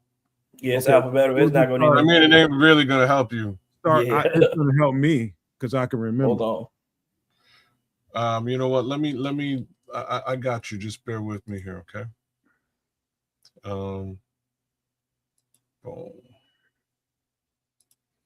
Joe Noteboom is definitely notable. So Cam Robinson, Rob Havenstein, Trey Pipkins, Jermaine Munar. I'm butchering your last name, Jermaine. I'm sorry. Josh Nyman. Oh, right there. Stop at Josh Nyman. Right there. That's where you circle. Josh Nyman, not only is he a qualified left tackle, he's a qualified right tackle, he's a qualified right guard, he's a qualified left guard. I think that guy's even taken some center reps during games in pivotal parts of this season. He's probably the most versatile. He's been re-signed. Oh, I just went through all that. Yeah, you did. Yeah, so sorry. That's why I cut you off. I'm just going through like the list of the top guys. I got a separate list, but they could have been signed by their actual teams. Just trying to see if any other names jump out. Dang, kids. Sorry, got us all excited that time. You got us all excited. I know. I'm like, that would have been a no-brainer. Yeah. We probably couldn't afford him anyway, man. There's not a lot of guys like that floating around in this particular list. Let's see, free agent. I'll be interested to see if they actually do re-sign him. Because if he don't get re-signed, the Bears need to target him. Okay, so Rob Havenstein is there. That's probably the one guy that you could look. Oh, Samuel Jackson is there. Hold on. We're gonna get to that, Patrick. On this motherfucking plane. DJ Reader is a guy that we should have been talking about at DT, but we didn't. So we're at offensive tackle right now. Yes, we are. What about Rasheed Walker? Is he available? Packers guy? Nope. My list. Let me get out my list. Hold up. Nicholas Petit Frere. He got to be old as dirt now. Hold on, kids. I got you. DJ Humphries is old, but that's a 1 year rental. He might be there. Humphrey is really old. Spencer Buford. You got. I think Spencer Buford was in the list here. Trent Brown, who's been around. Trent Brown is not in the list. No, I don't think Brown gonna be there. I mean, this particular position is such a. Oh. Hold up. I don't know why Theo Benedict is listed here as an available player, but I swear we have him on our team. No? Did we miss Theo Benedict here? He's not listed on our team right now. Is Colton Miller? Colton Miller. Was Colton Miller on there? I know he had the injury this year. But he was supposed to be a free agent this year. So somehow Theo Benedict has slipped through the cracks. So I'll leave that out there for you. I got a name for y'all that he can play both left and right. Elijah Vera Tucker. When he's healthy, he's an animal. Well, at this point, we just got to sign one, man. So I'm going to take your word for it. We got to get one. And somebody with some high upside that we think going to be serviceable for the year. Serviceable for most of the year, most part of the year. We're going to say serviceable for the year, for the full year. Because we don't know what we're going to have opportunity to draft in the draft, and who we're going to have opportunity to draft in the draft. We don't know. We know that our players are hurt. Kelvin Beachum with his big beach ball ass is out there too. Beachum, yeah, not a bad one. What's the African guy? What's his name? I go after Elijah Vera Tucker, to be honest with you. He's not here. He's gone? Like just about none of the people you've listed are here. So Aviante Collins, maybe. So what about? Hold on. Is Braden Smith there? Was Noteboom there? Braden Smith is here. I like Braden Smith too. What about what you were just saying? What were you saying? Noteboom. Noteboom. I thought he said Noteboom wasn't there. I think Noteboom is here. Oh, we'll take Noteboom then. What's the first name? Joe Mama. Joe Mama. Baltimore Raven. There's no way, Leo. There's no freaking way that a defensive coordinator like Robert Saleh comes into the Tennessee Titans and lets Jeffrey Simmons out of that building. Yeah, that's not happening. No way. He needs that 3-tech. Yep. Yeah, he values defensive linemen too much for that, man. He not letting that happen. Larry Bourne? Sorry. Stop it. So what happened with Noteboom? You couldn't get him? He's not here. I didn't think he was. I thought he said that before. So the guys who jump out to me again, Havenstein and he's another Ram. That might be a good look, but if he's Havenstein, Braden Smith, Andrew Wiley might be the next best thing you can do. And we didn't see Rasheed Walker. Did you see Elijah Wilkinson at some point? No, I didn't. It was Tyler Tyler Wilkinson. Was you say Rasheed Walker wasn't there, right? No, I didn't see Rasheed Walker.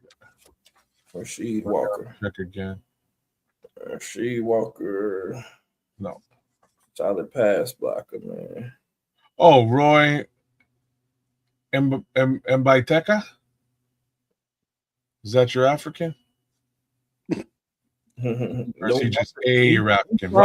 He's solid, but I don't know if Ryan Ramczyk starts with a U. This dude's name starts. What about Landon Young? Do you see that name? Landon Young.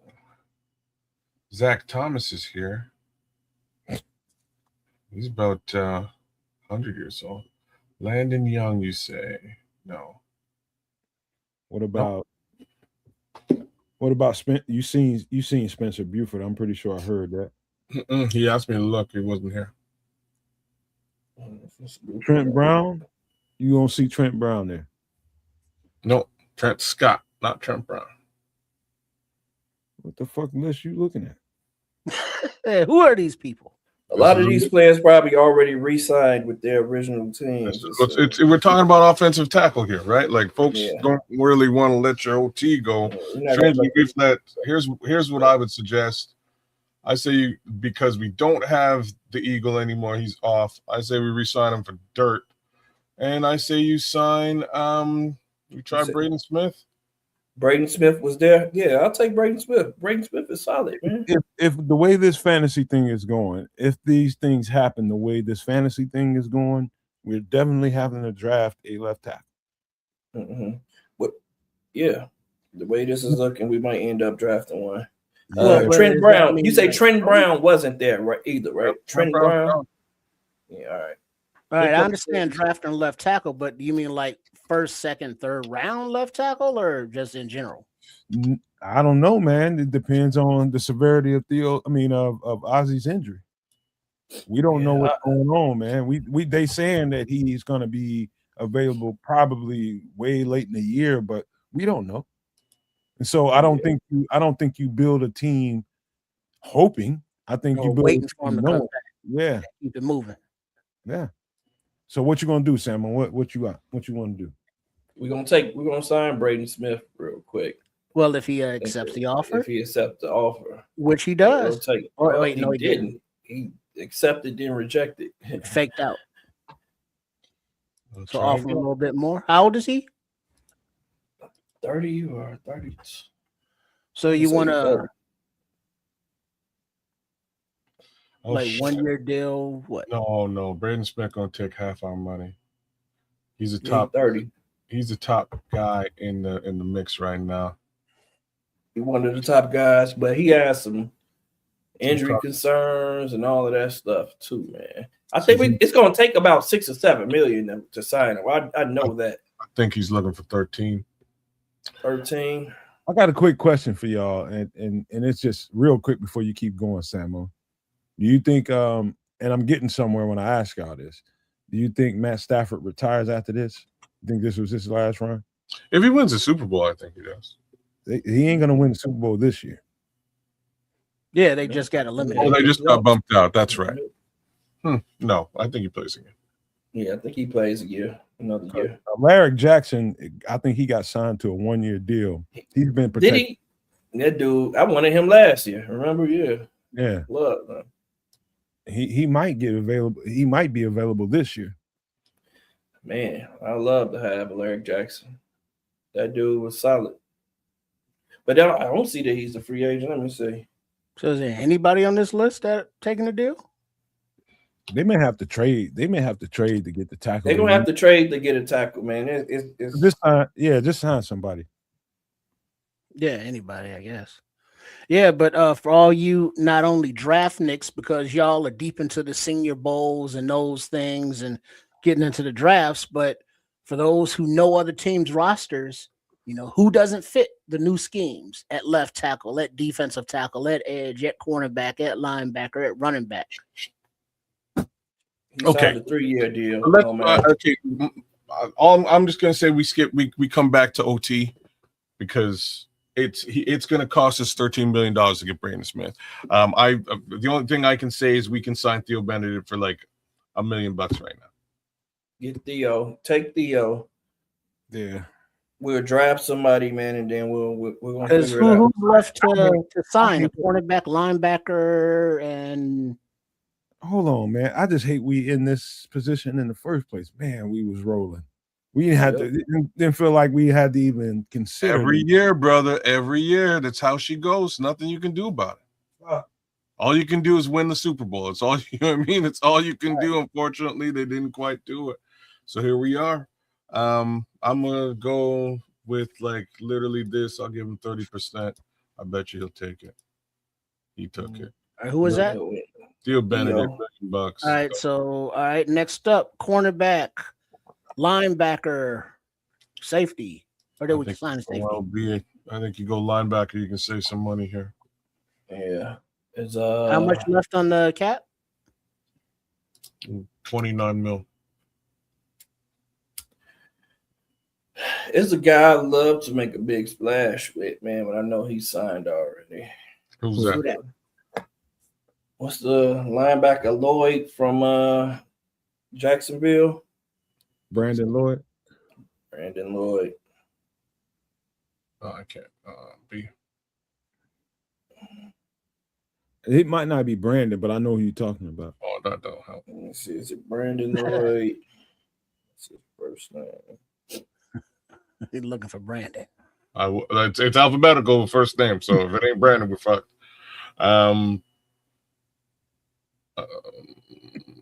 He fast as shit. Devin. I think it's Devin Lloyd. Devin Lloyd. But I was gonna guess. Yeah, fast as shit. Heat seeking missile. Out of Devon's. I know they can't afford. I know they can't afford to re-sign him, so he was signed somewhere else. Then they can't afford to re-sign him. And let's see. Patrick is saying Demario Davis. Demario Davis is old, man. I won't. He'll be a stopgap guy. He's definitely the MFer that Dennis Allen leaned on. And that's what Lloyd is, man. He kind of reminds me of Demario Davis. Like Mario Davis is like he's like Kevin Byard, man. He's like you look at you see that age and you just think a certain thing, but Demario Davis is something different, man. Just tell me. Demario Davis there. I'll take Demario. It's just as he left that step, lost a step. Yeah, Demario. What about what's his name? Bush. Is it Devin Bush? Devin Bush. Man, Demario Davis, 37 years old. All right, I'm gonna give y'all 37. Yeah, so Devin Bush is there. I'm gonna give y'all a quick list of linebackers right quick and let y'all go from there. You don't like Devin Bush? He's okay. Eric Wilson. Hold on. Give me a second. I'll get to some more.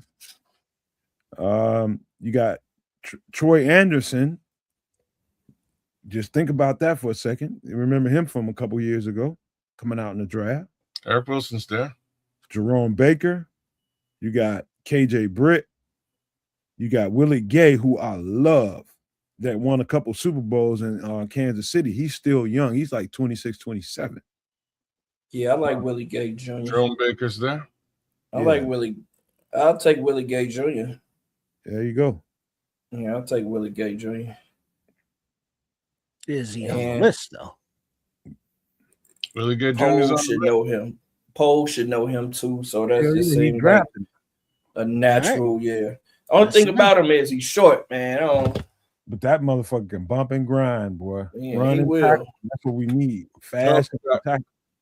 I'm gonna take him, but I got another guy I want to draft. We'll see if he's there. Deion Jones.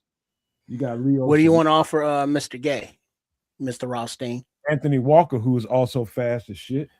My money man gonna handle that. My money man handles all stuff there. Before you do that, the bare minimum though. Caden Ellis out of Atlanta, tough, real tough. Yeah. Of course, Alex Anzalone, Quincy Williams from the Jets. Tough. Hold on, what's the boy I got from Atlanta? Let me see how tall he is. Caden Ellis is about 6'2". All right, not much. All right, let me know who you want me to throw money at, man. So Willie Gay's on the list. Ellis on the list? I believe Ellis is on the list as well. Yeah, Ellis 32 though, but 6'2". Playing, man. He's 30 years old. Quay Walker is out there. Quay Walker's here. Quay Walker, yeah, I forgot about Quay Walker. But he couldn't stay healthy. He can never stay on the field for him. Villains out there. There's some folks here.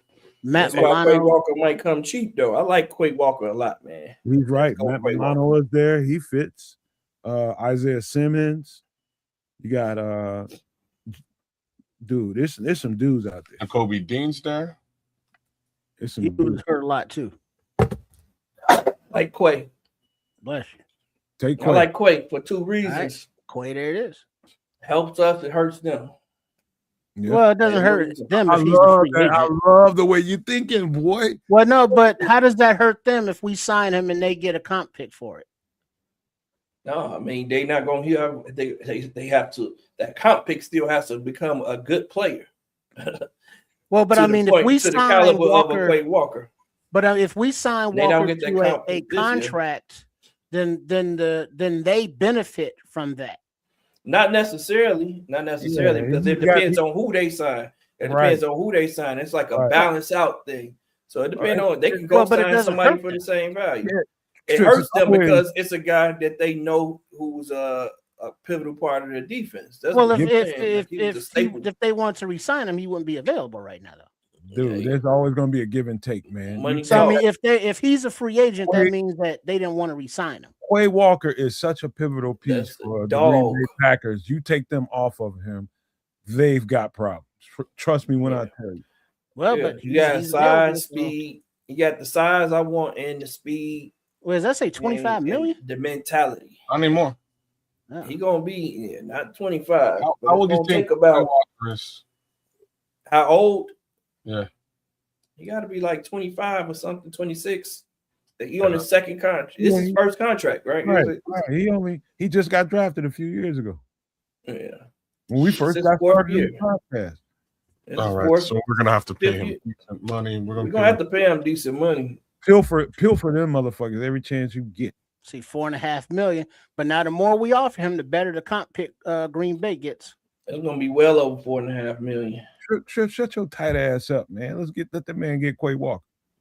No, it's not. I think it's gonna be like benefiting them. We looking at a $10 million contract, no lie. You think so? Yeah. Okay. We go at least. He's fast as he's almost as fast as Tremaine. Tackles way better and can fill gaps like a mother. And trust me, this is an upgrade. He's a demon, man. This dude is a demon. The shit out of that. All right, we're gonna give him a 4-year. Go up on a year. I was already at 4 years, so we got to go up on the money. That's fun. Trips of Stein too. Yep, he is. Shalom, bitches. All right, so we're gonna go 8.5.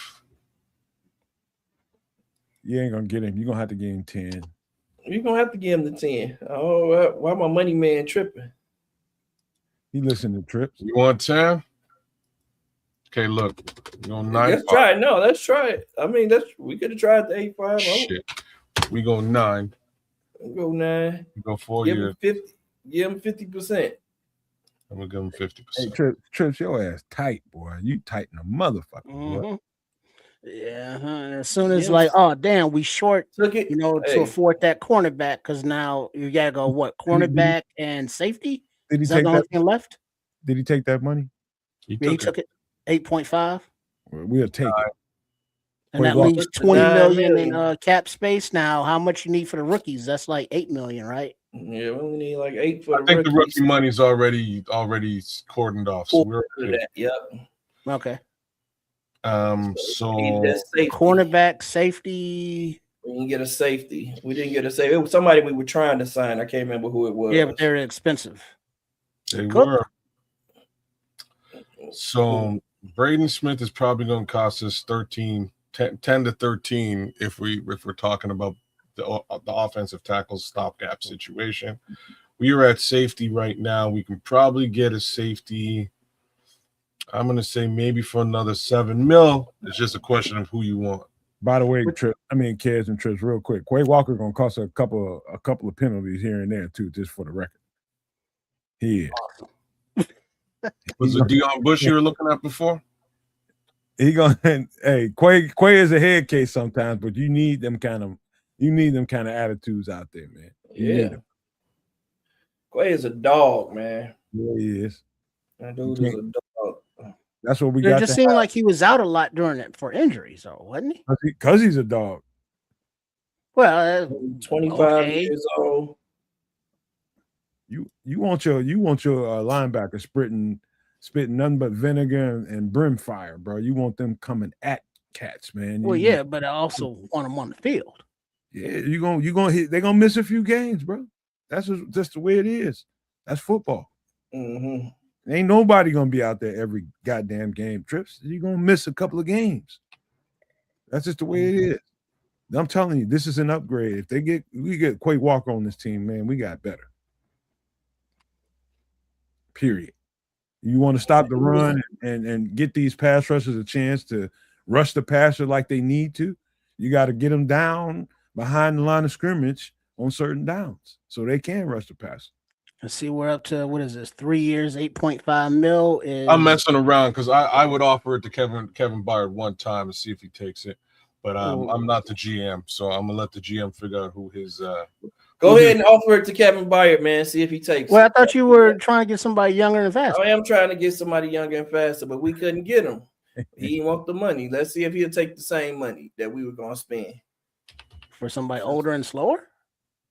Wait a minute. No, 8.5. That's what you wanted to offer him?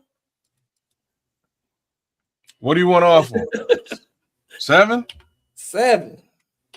I give him 7 for 2. 7, he said.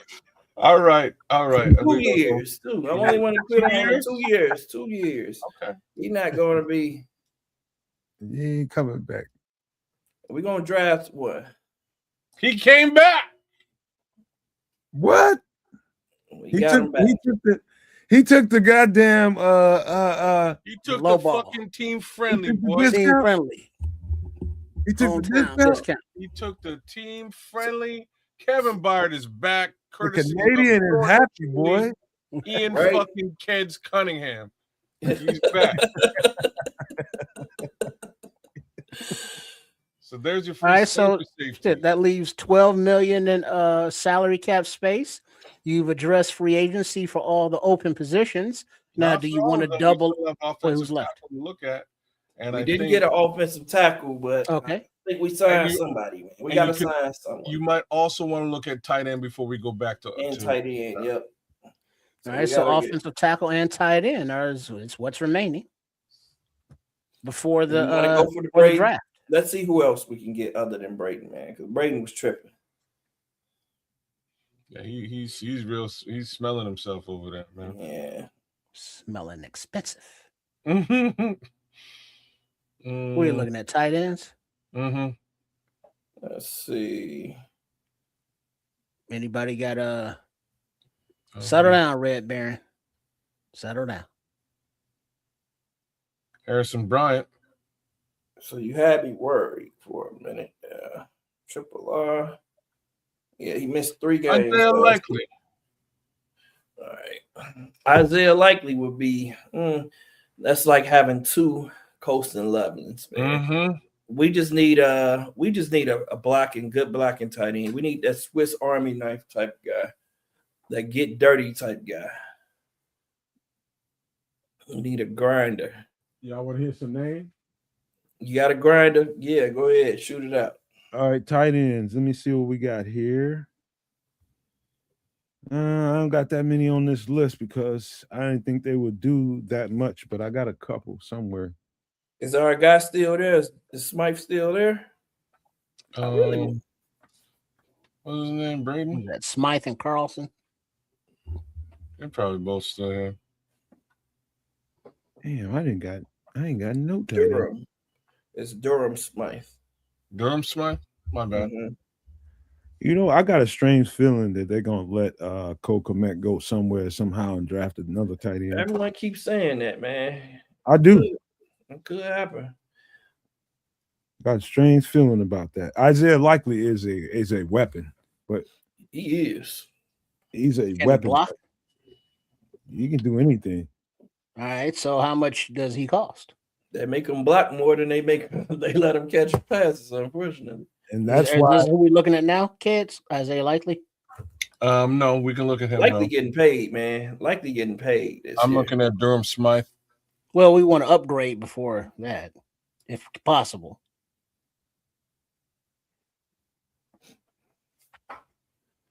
Isn't what's his name? Pitts, isn't he gonna be a free agent? Kyle Pitts? Oh, you want to spend all our money on a tight end? No. I was just asking. No.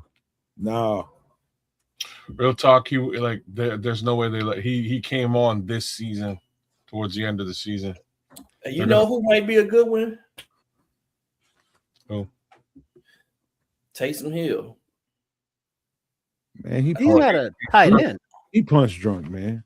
No, That's are you for real? Dude, that's the utility guy who I'm talking about. He would be perfect for He what would be a great weapon. Yeah, and he can play. We can do a lot of different things with him. Can he line up regularly at tight end and play that commit Does all of position? that. Yeah. If the Bears if the Bears drafted a second tight end, another tight end in this draft, the fan base gonna lose their shit. But Yeah. there's a couple of guys in there that's absolute weapons. I'm telling you right now.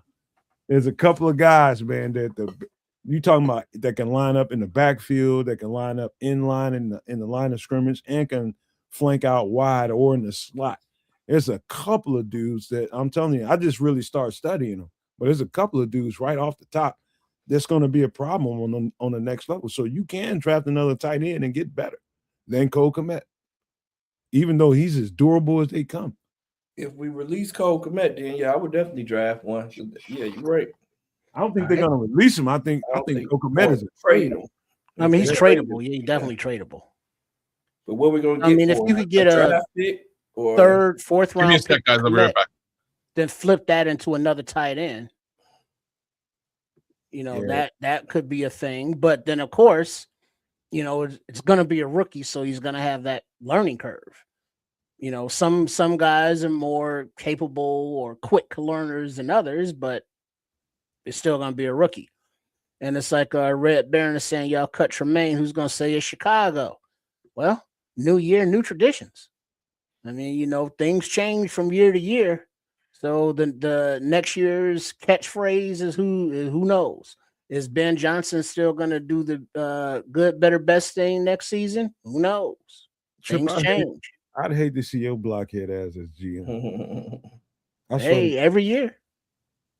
I mean, it's like if Bayard's not there, somebody's going to give step into that leadership position and give the pregame hype speeches. You know, things change, and different guys assume those roles. How about we do this, man? Let's finish this up so we can, Samo, if you can come back Wednesday and keep it going and finish it on your mock draft, that would be smooth as shit. You can probably run the mock right now still. No, I can't. I'll let y'all run it, but I can't. Yeah, this is long. This is going a long time right now. Yeah, we're almost done. We're just about done with this. Yeah, we just about to pick a tight end. We just need a tight end and an old tackle, and we can move on. Y'all trying to get me mollywop around this bit. You already in trouble. That's what I'm saying. Hey, what about Noah Font or Tyler or Foster Moraine? What's his name? Noah Font's gone. There's no Capo. What up? Tyler Higbee there. Oh, snap. Noah Fant is here. Yeah, I'll take Noah Fant. Yeah, I'll take Noah Fant. I think he got hurt. That's an upgrade. Yep, I think he got hurt earlier this year, so he should be available. He not seriously hurt. Why does Patrick keep saying Cade Otton? Who is that? Cade Otton's another tight end. Yeah, rookie or he would be a bit younger. It's not a bad look, actually. Is Cade Otton? If we got rid of Cole, I would take Cade. Cade gonna cost money. Cade is a Cole Kmet. Let's try it. What is this? Cade Otton we're going for? Yeah. No, we're going. What team is he from? Because I've never heard that name. Oh, snap. No. Cade, I think he played for the Tampa Bay, didn't he? I want to say Tampa Bay. Let me see. Look him up. Yeah, Tampa Bay. Oh, okay. And he was a blocking tight end too. So yeah, he's one of those guys. Tampa Bay. The Bucks. But still caught 59 passes. So, okay. So that's way more than Cole caught. Cole Kmet. Right, he faked out, so he got off him a little more money. More monies. More money, more problems. All the money. Shout out De La Soul. For 3. 4 milli. 50%. Let's see what he does. And he rejects it. Yeah, he rejected. Austin Hooper? Or y'all 5 mil, or is that too much? We can go 5. Y'all want to go 5? How much we got left? I don't really want to go 5 because he's not your starting tight end. Fuck it. We're not going to be anywhere near a starter. Yeah. You know what I mean? Draft a tight end in that case. Fuck it. That's why I'd rather go ahead and give it to go ahead and sign who are we talking about? Braden Smith? Noah Fant. Yeah.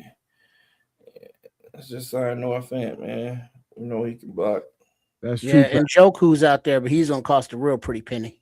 Yeah, he will command good money. And Joku is a dog.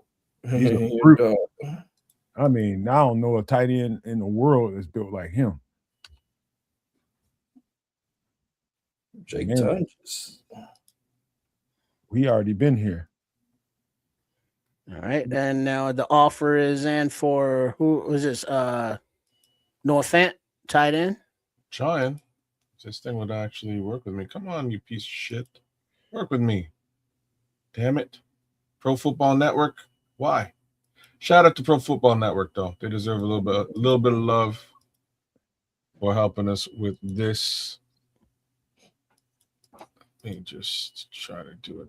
I A say few bucks behind here and Kyle, there. K Cotton. K Cotton is the second best free agent tight end. That's why he didn't accept. Yeah, he's worth good money. He is. Because what's Cole Kmet getting now? 12 mil a year? 8 mil? How much is he getting paid? What was it, 8? I think he's around 8 now. Yeah. Not a hard contract to trade. I can see him going. You know what? If they don't trade that contract with Cole, all they gotta do is extend it, man, and give him a little less money going forward. All right, so Noah Fant accepted. So you have a new free agent tied in as well.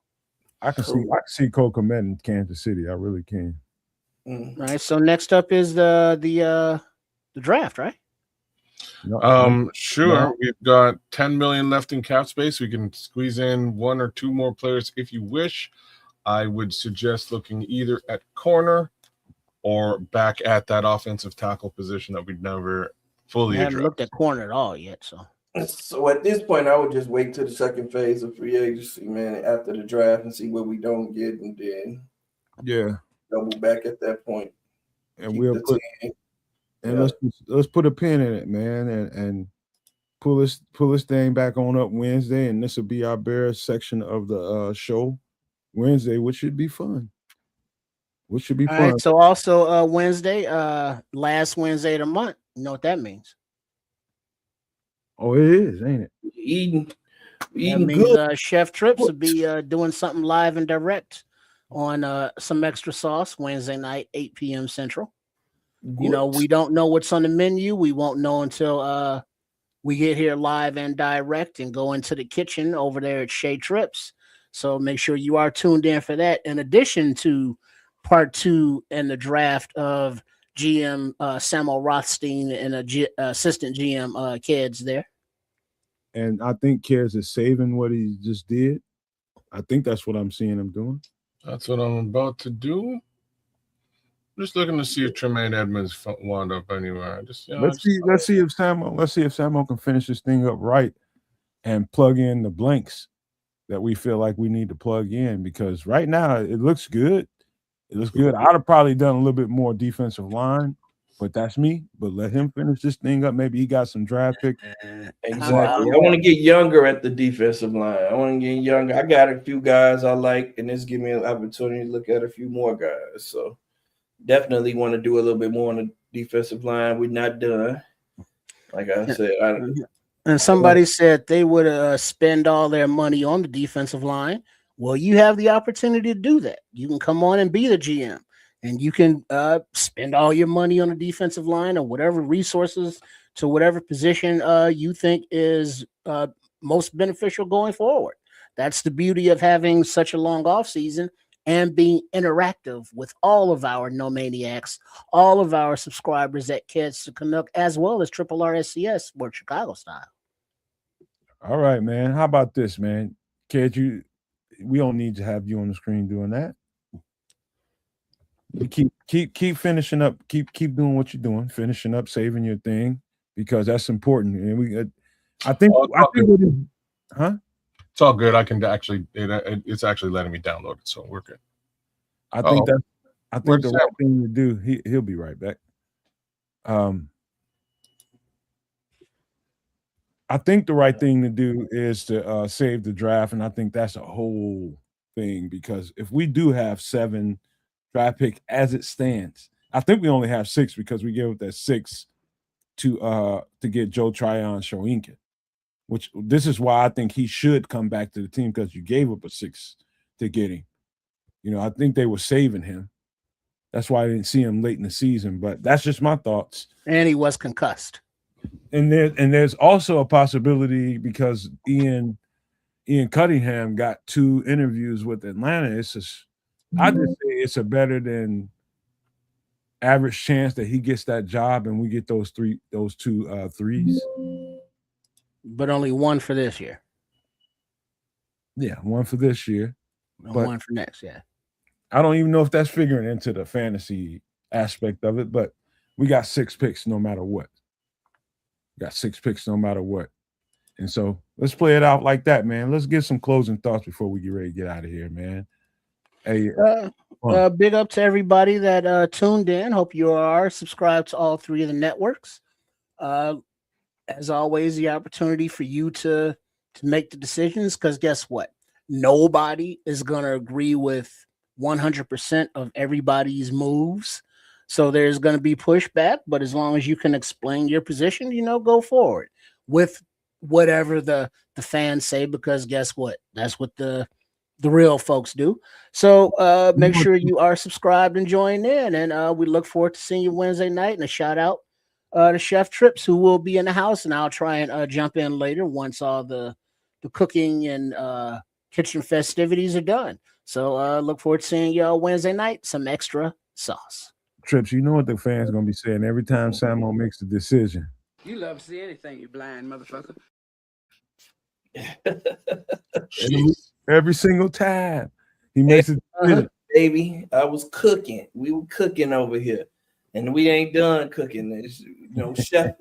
Chef Trips won't be the only one cooking on Wednesday night. Let me just say that much. So look, we still have 7 picks. We still have 7 picks left. We got 2 7th-round picks. I just looked it up. Hey, I know we're not done yet. So judge it how you want right now. Look at this. I'm sure No Matter posted somewhere. I think we did a damn good job of, cutting some fat, trimming some fat, and adding some meat, man. You know what I mean? We added some beef, some tough players, I think, to this roster. And when it's all said and done, I think if it looks the way that it looks, actually, the way that when we're done here, then I think all the Bears fans will be happy, man, and we'll succeed next year and go a little bit further than we went this year. Well, you know where you're gonna catch the heat, though, Sam. I'm gonna tell you two places you're gonna catch the heat. You cut Swift, and you might catch a little bit of backlash on Tremaine. You might. Just telling you. Even though you re-signed Swift later on, I think you did, didn't you? No, we didn't re-sign Swift. We ended up re-signing Byard. We ended up bringing Byard back later on. But we you didn't re-sign Swift. We didn't You re-sign Swift, but we got Kenneth Walker. Yeah. Kenneth Walker. Now, if we didn't get a Kenneth Walker, then I think people would go crazy. I think people are going to go crazy either way. You're right. But I thought you were also going to say that a lot of people are going to go crazy because we didn't cut DJ Moore, which is crazy to me. Yeah, I didn't think about that. But I See, look at Scrolls. I knew it. I'd fire Samuel for keeping DJ one time. Wow. I'm done. Scrolls mean and a motherfucker, man. For real. Right. Real talk, that nigga mean, man. Man, make one mistake and look. Yeah. But hey, give it time though, man. I think we did a damn good job with the roster though, man. I think don't worry about it. So I mean, this is just week 1.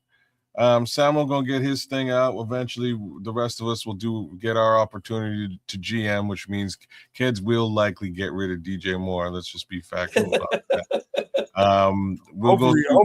Hopefully, free agency will come and go before kids get a chance to do that. But Nomad will do everything in his power to make that happen. By the way, no, I won't. You next up, motherfucker. I ain't doing it. All right, okay. Well, it'll be done. We'll get through it.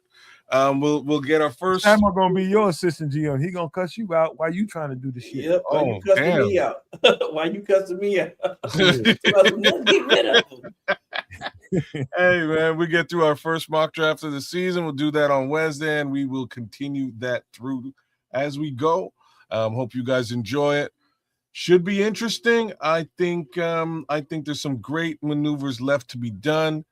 I like what Sam did, to be honest with you, with his free agency period here. I think it worked out pretty well. I'm really glad we were able to get both an upgrade at running back and Kevin Byard back in the building at good numbers.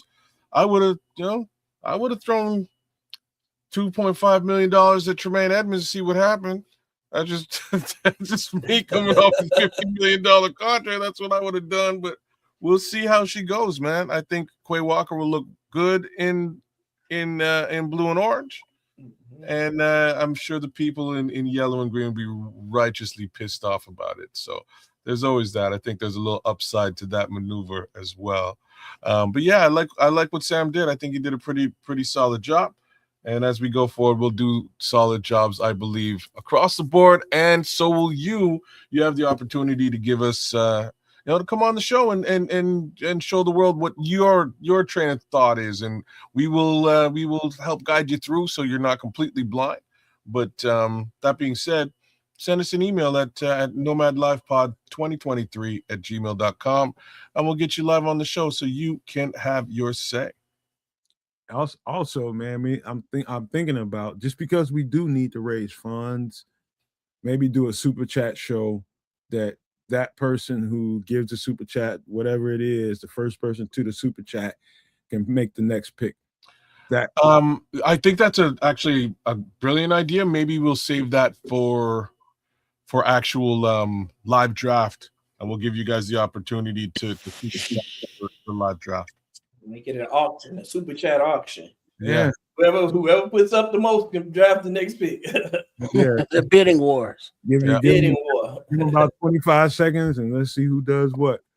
And I like that because people have such strong opinions, fellas, and people have such strong virtues that everybody got to see the season just like we did. We got to dissect everything that went on this entire season, and we see the flaws. How I see the flaws, how Ked sees the flaws, how Trip sees the flaws, how Samo sees the flaws, the strengths all around the board the same way. It's about what you prioritize where and how much would you allocate to that specific flaw, or how can you strengthen something even more?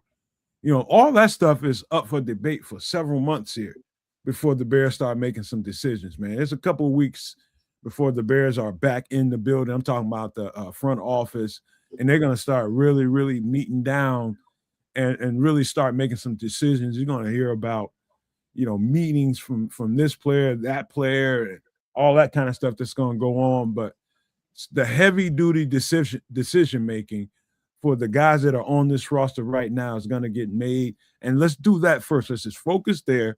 The draft will come when it comes. Free agency will get here when it gets in. I think that's like somewhere mid-March. So somewhere mid-March, a couple months from now, we'll be getting into that conversation even more. But what's important is that we focus on who we think can help this team right now and who we think we should bring back to keep charging this thing forward. And that's what the conversation was about tonight. And we're going to finish that thing on Wednesday night. Sam going to finish doing his job. Kid's going to finish giving him shit. Trip's going to keep trying to narrate before I punch him in the face because he's narrating too much. But that's what we're going to do Wednesday night on the Bears part of the show. What, Trip? You can try. It's all good, man. Trips take this job seriously. Whatever role we give him, whatever role Trips assumes on his own, he takes this shit serious, man. Y'all got to know that. Trips is serious about his shit, man. And so I just love that about him, man. And I appreciate you guys for coming here tonight. This was a good time, and we got a lot more to get to. Samo's going to finish his job, and we're going to argue with his ass about it. And so he knows what it is over here. The fans are going to argue with him. Supporters going to argue with him. So that's what it's going to be. But I love the discourse tonight. I tried to stay the fuck out the fray as much as possible, and I'm going to try to do that again Wednesday night for this segment of the show, man. But make sure you're here Wednesday night at 8 p.m. Central for some extra sauce where we'll get you to finish that. And, of course, we're going to have a whole bunch more stuff to talk about on that show. I hope you guys are enjoying the content, but we love you guys, and we want to leave you guys with these famous words. Love, peace, and hair grease, y'all. Fair down.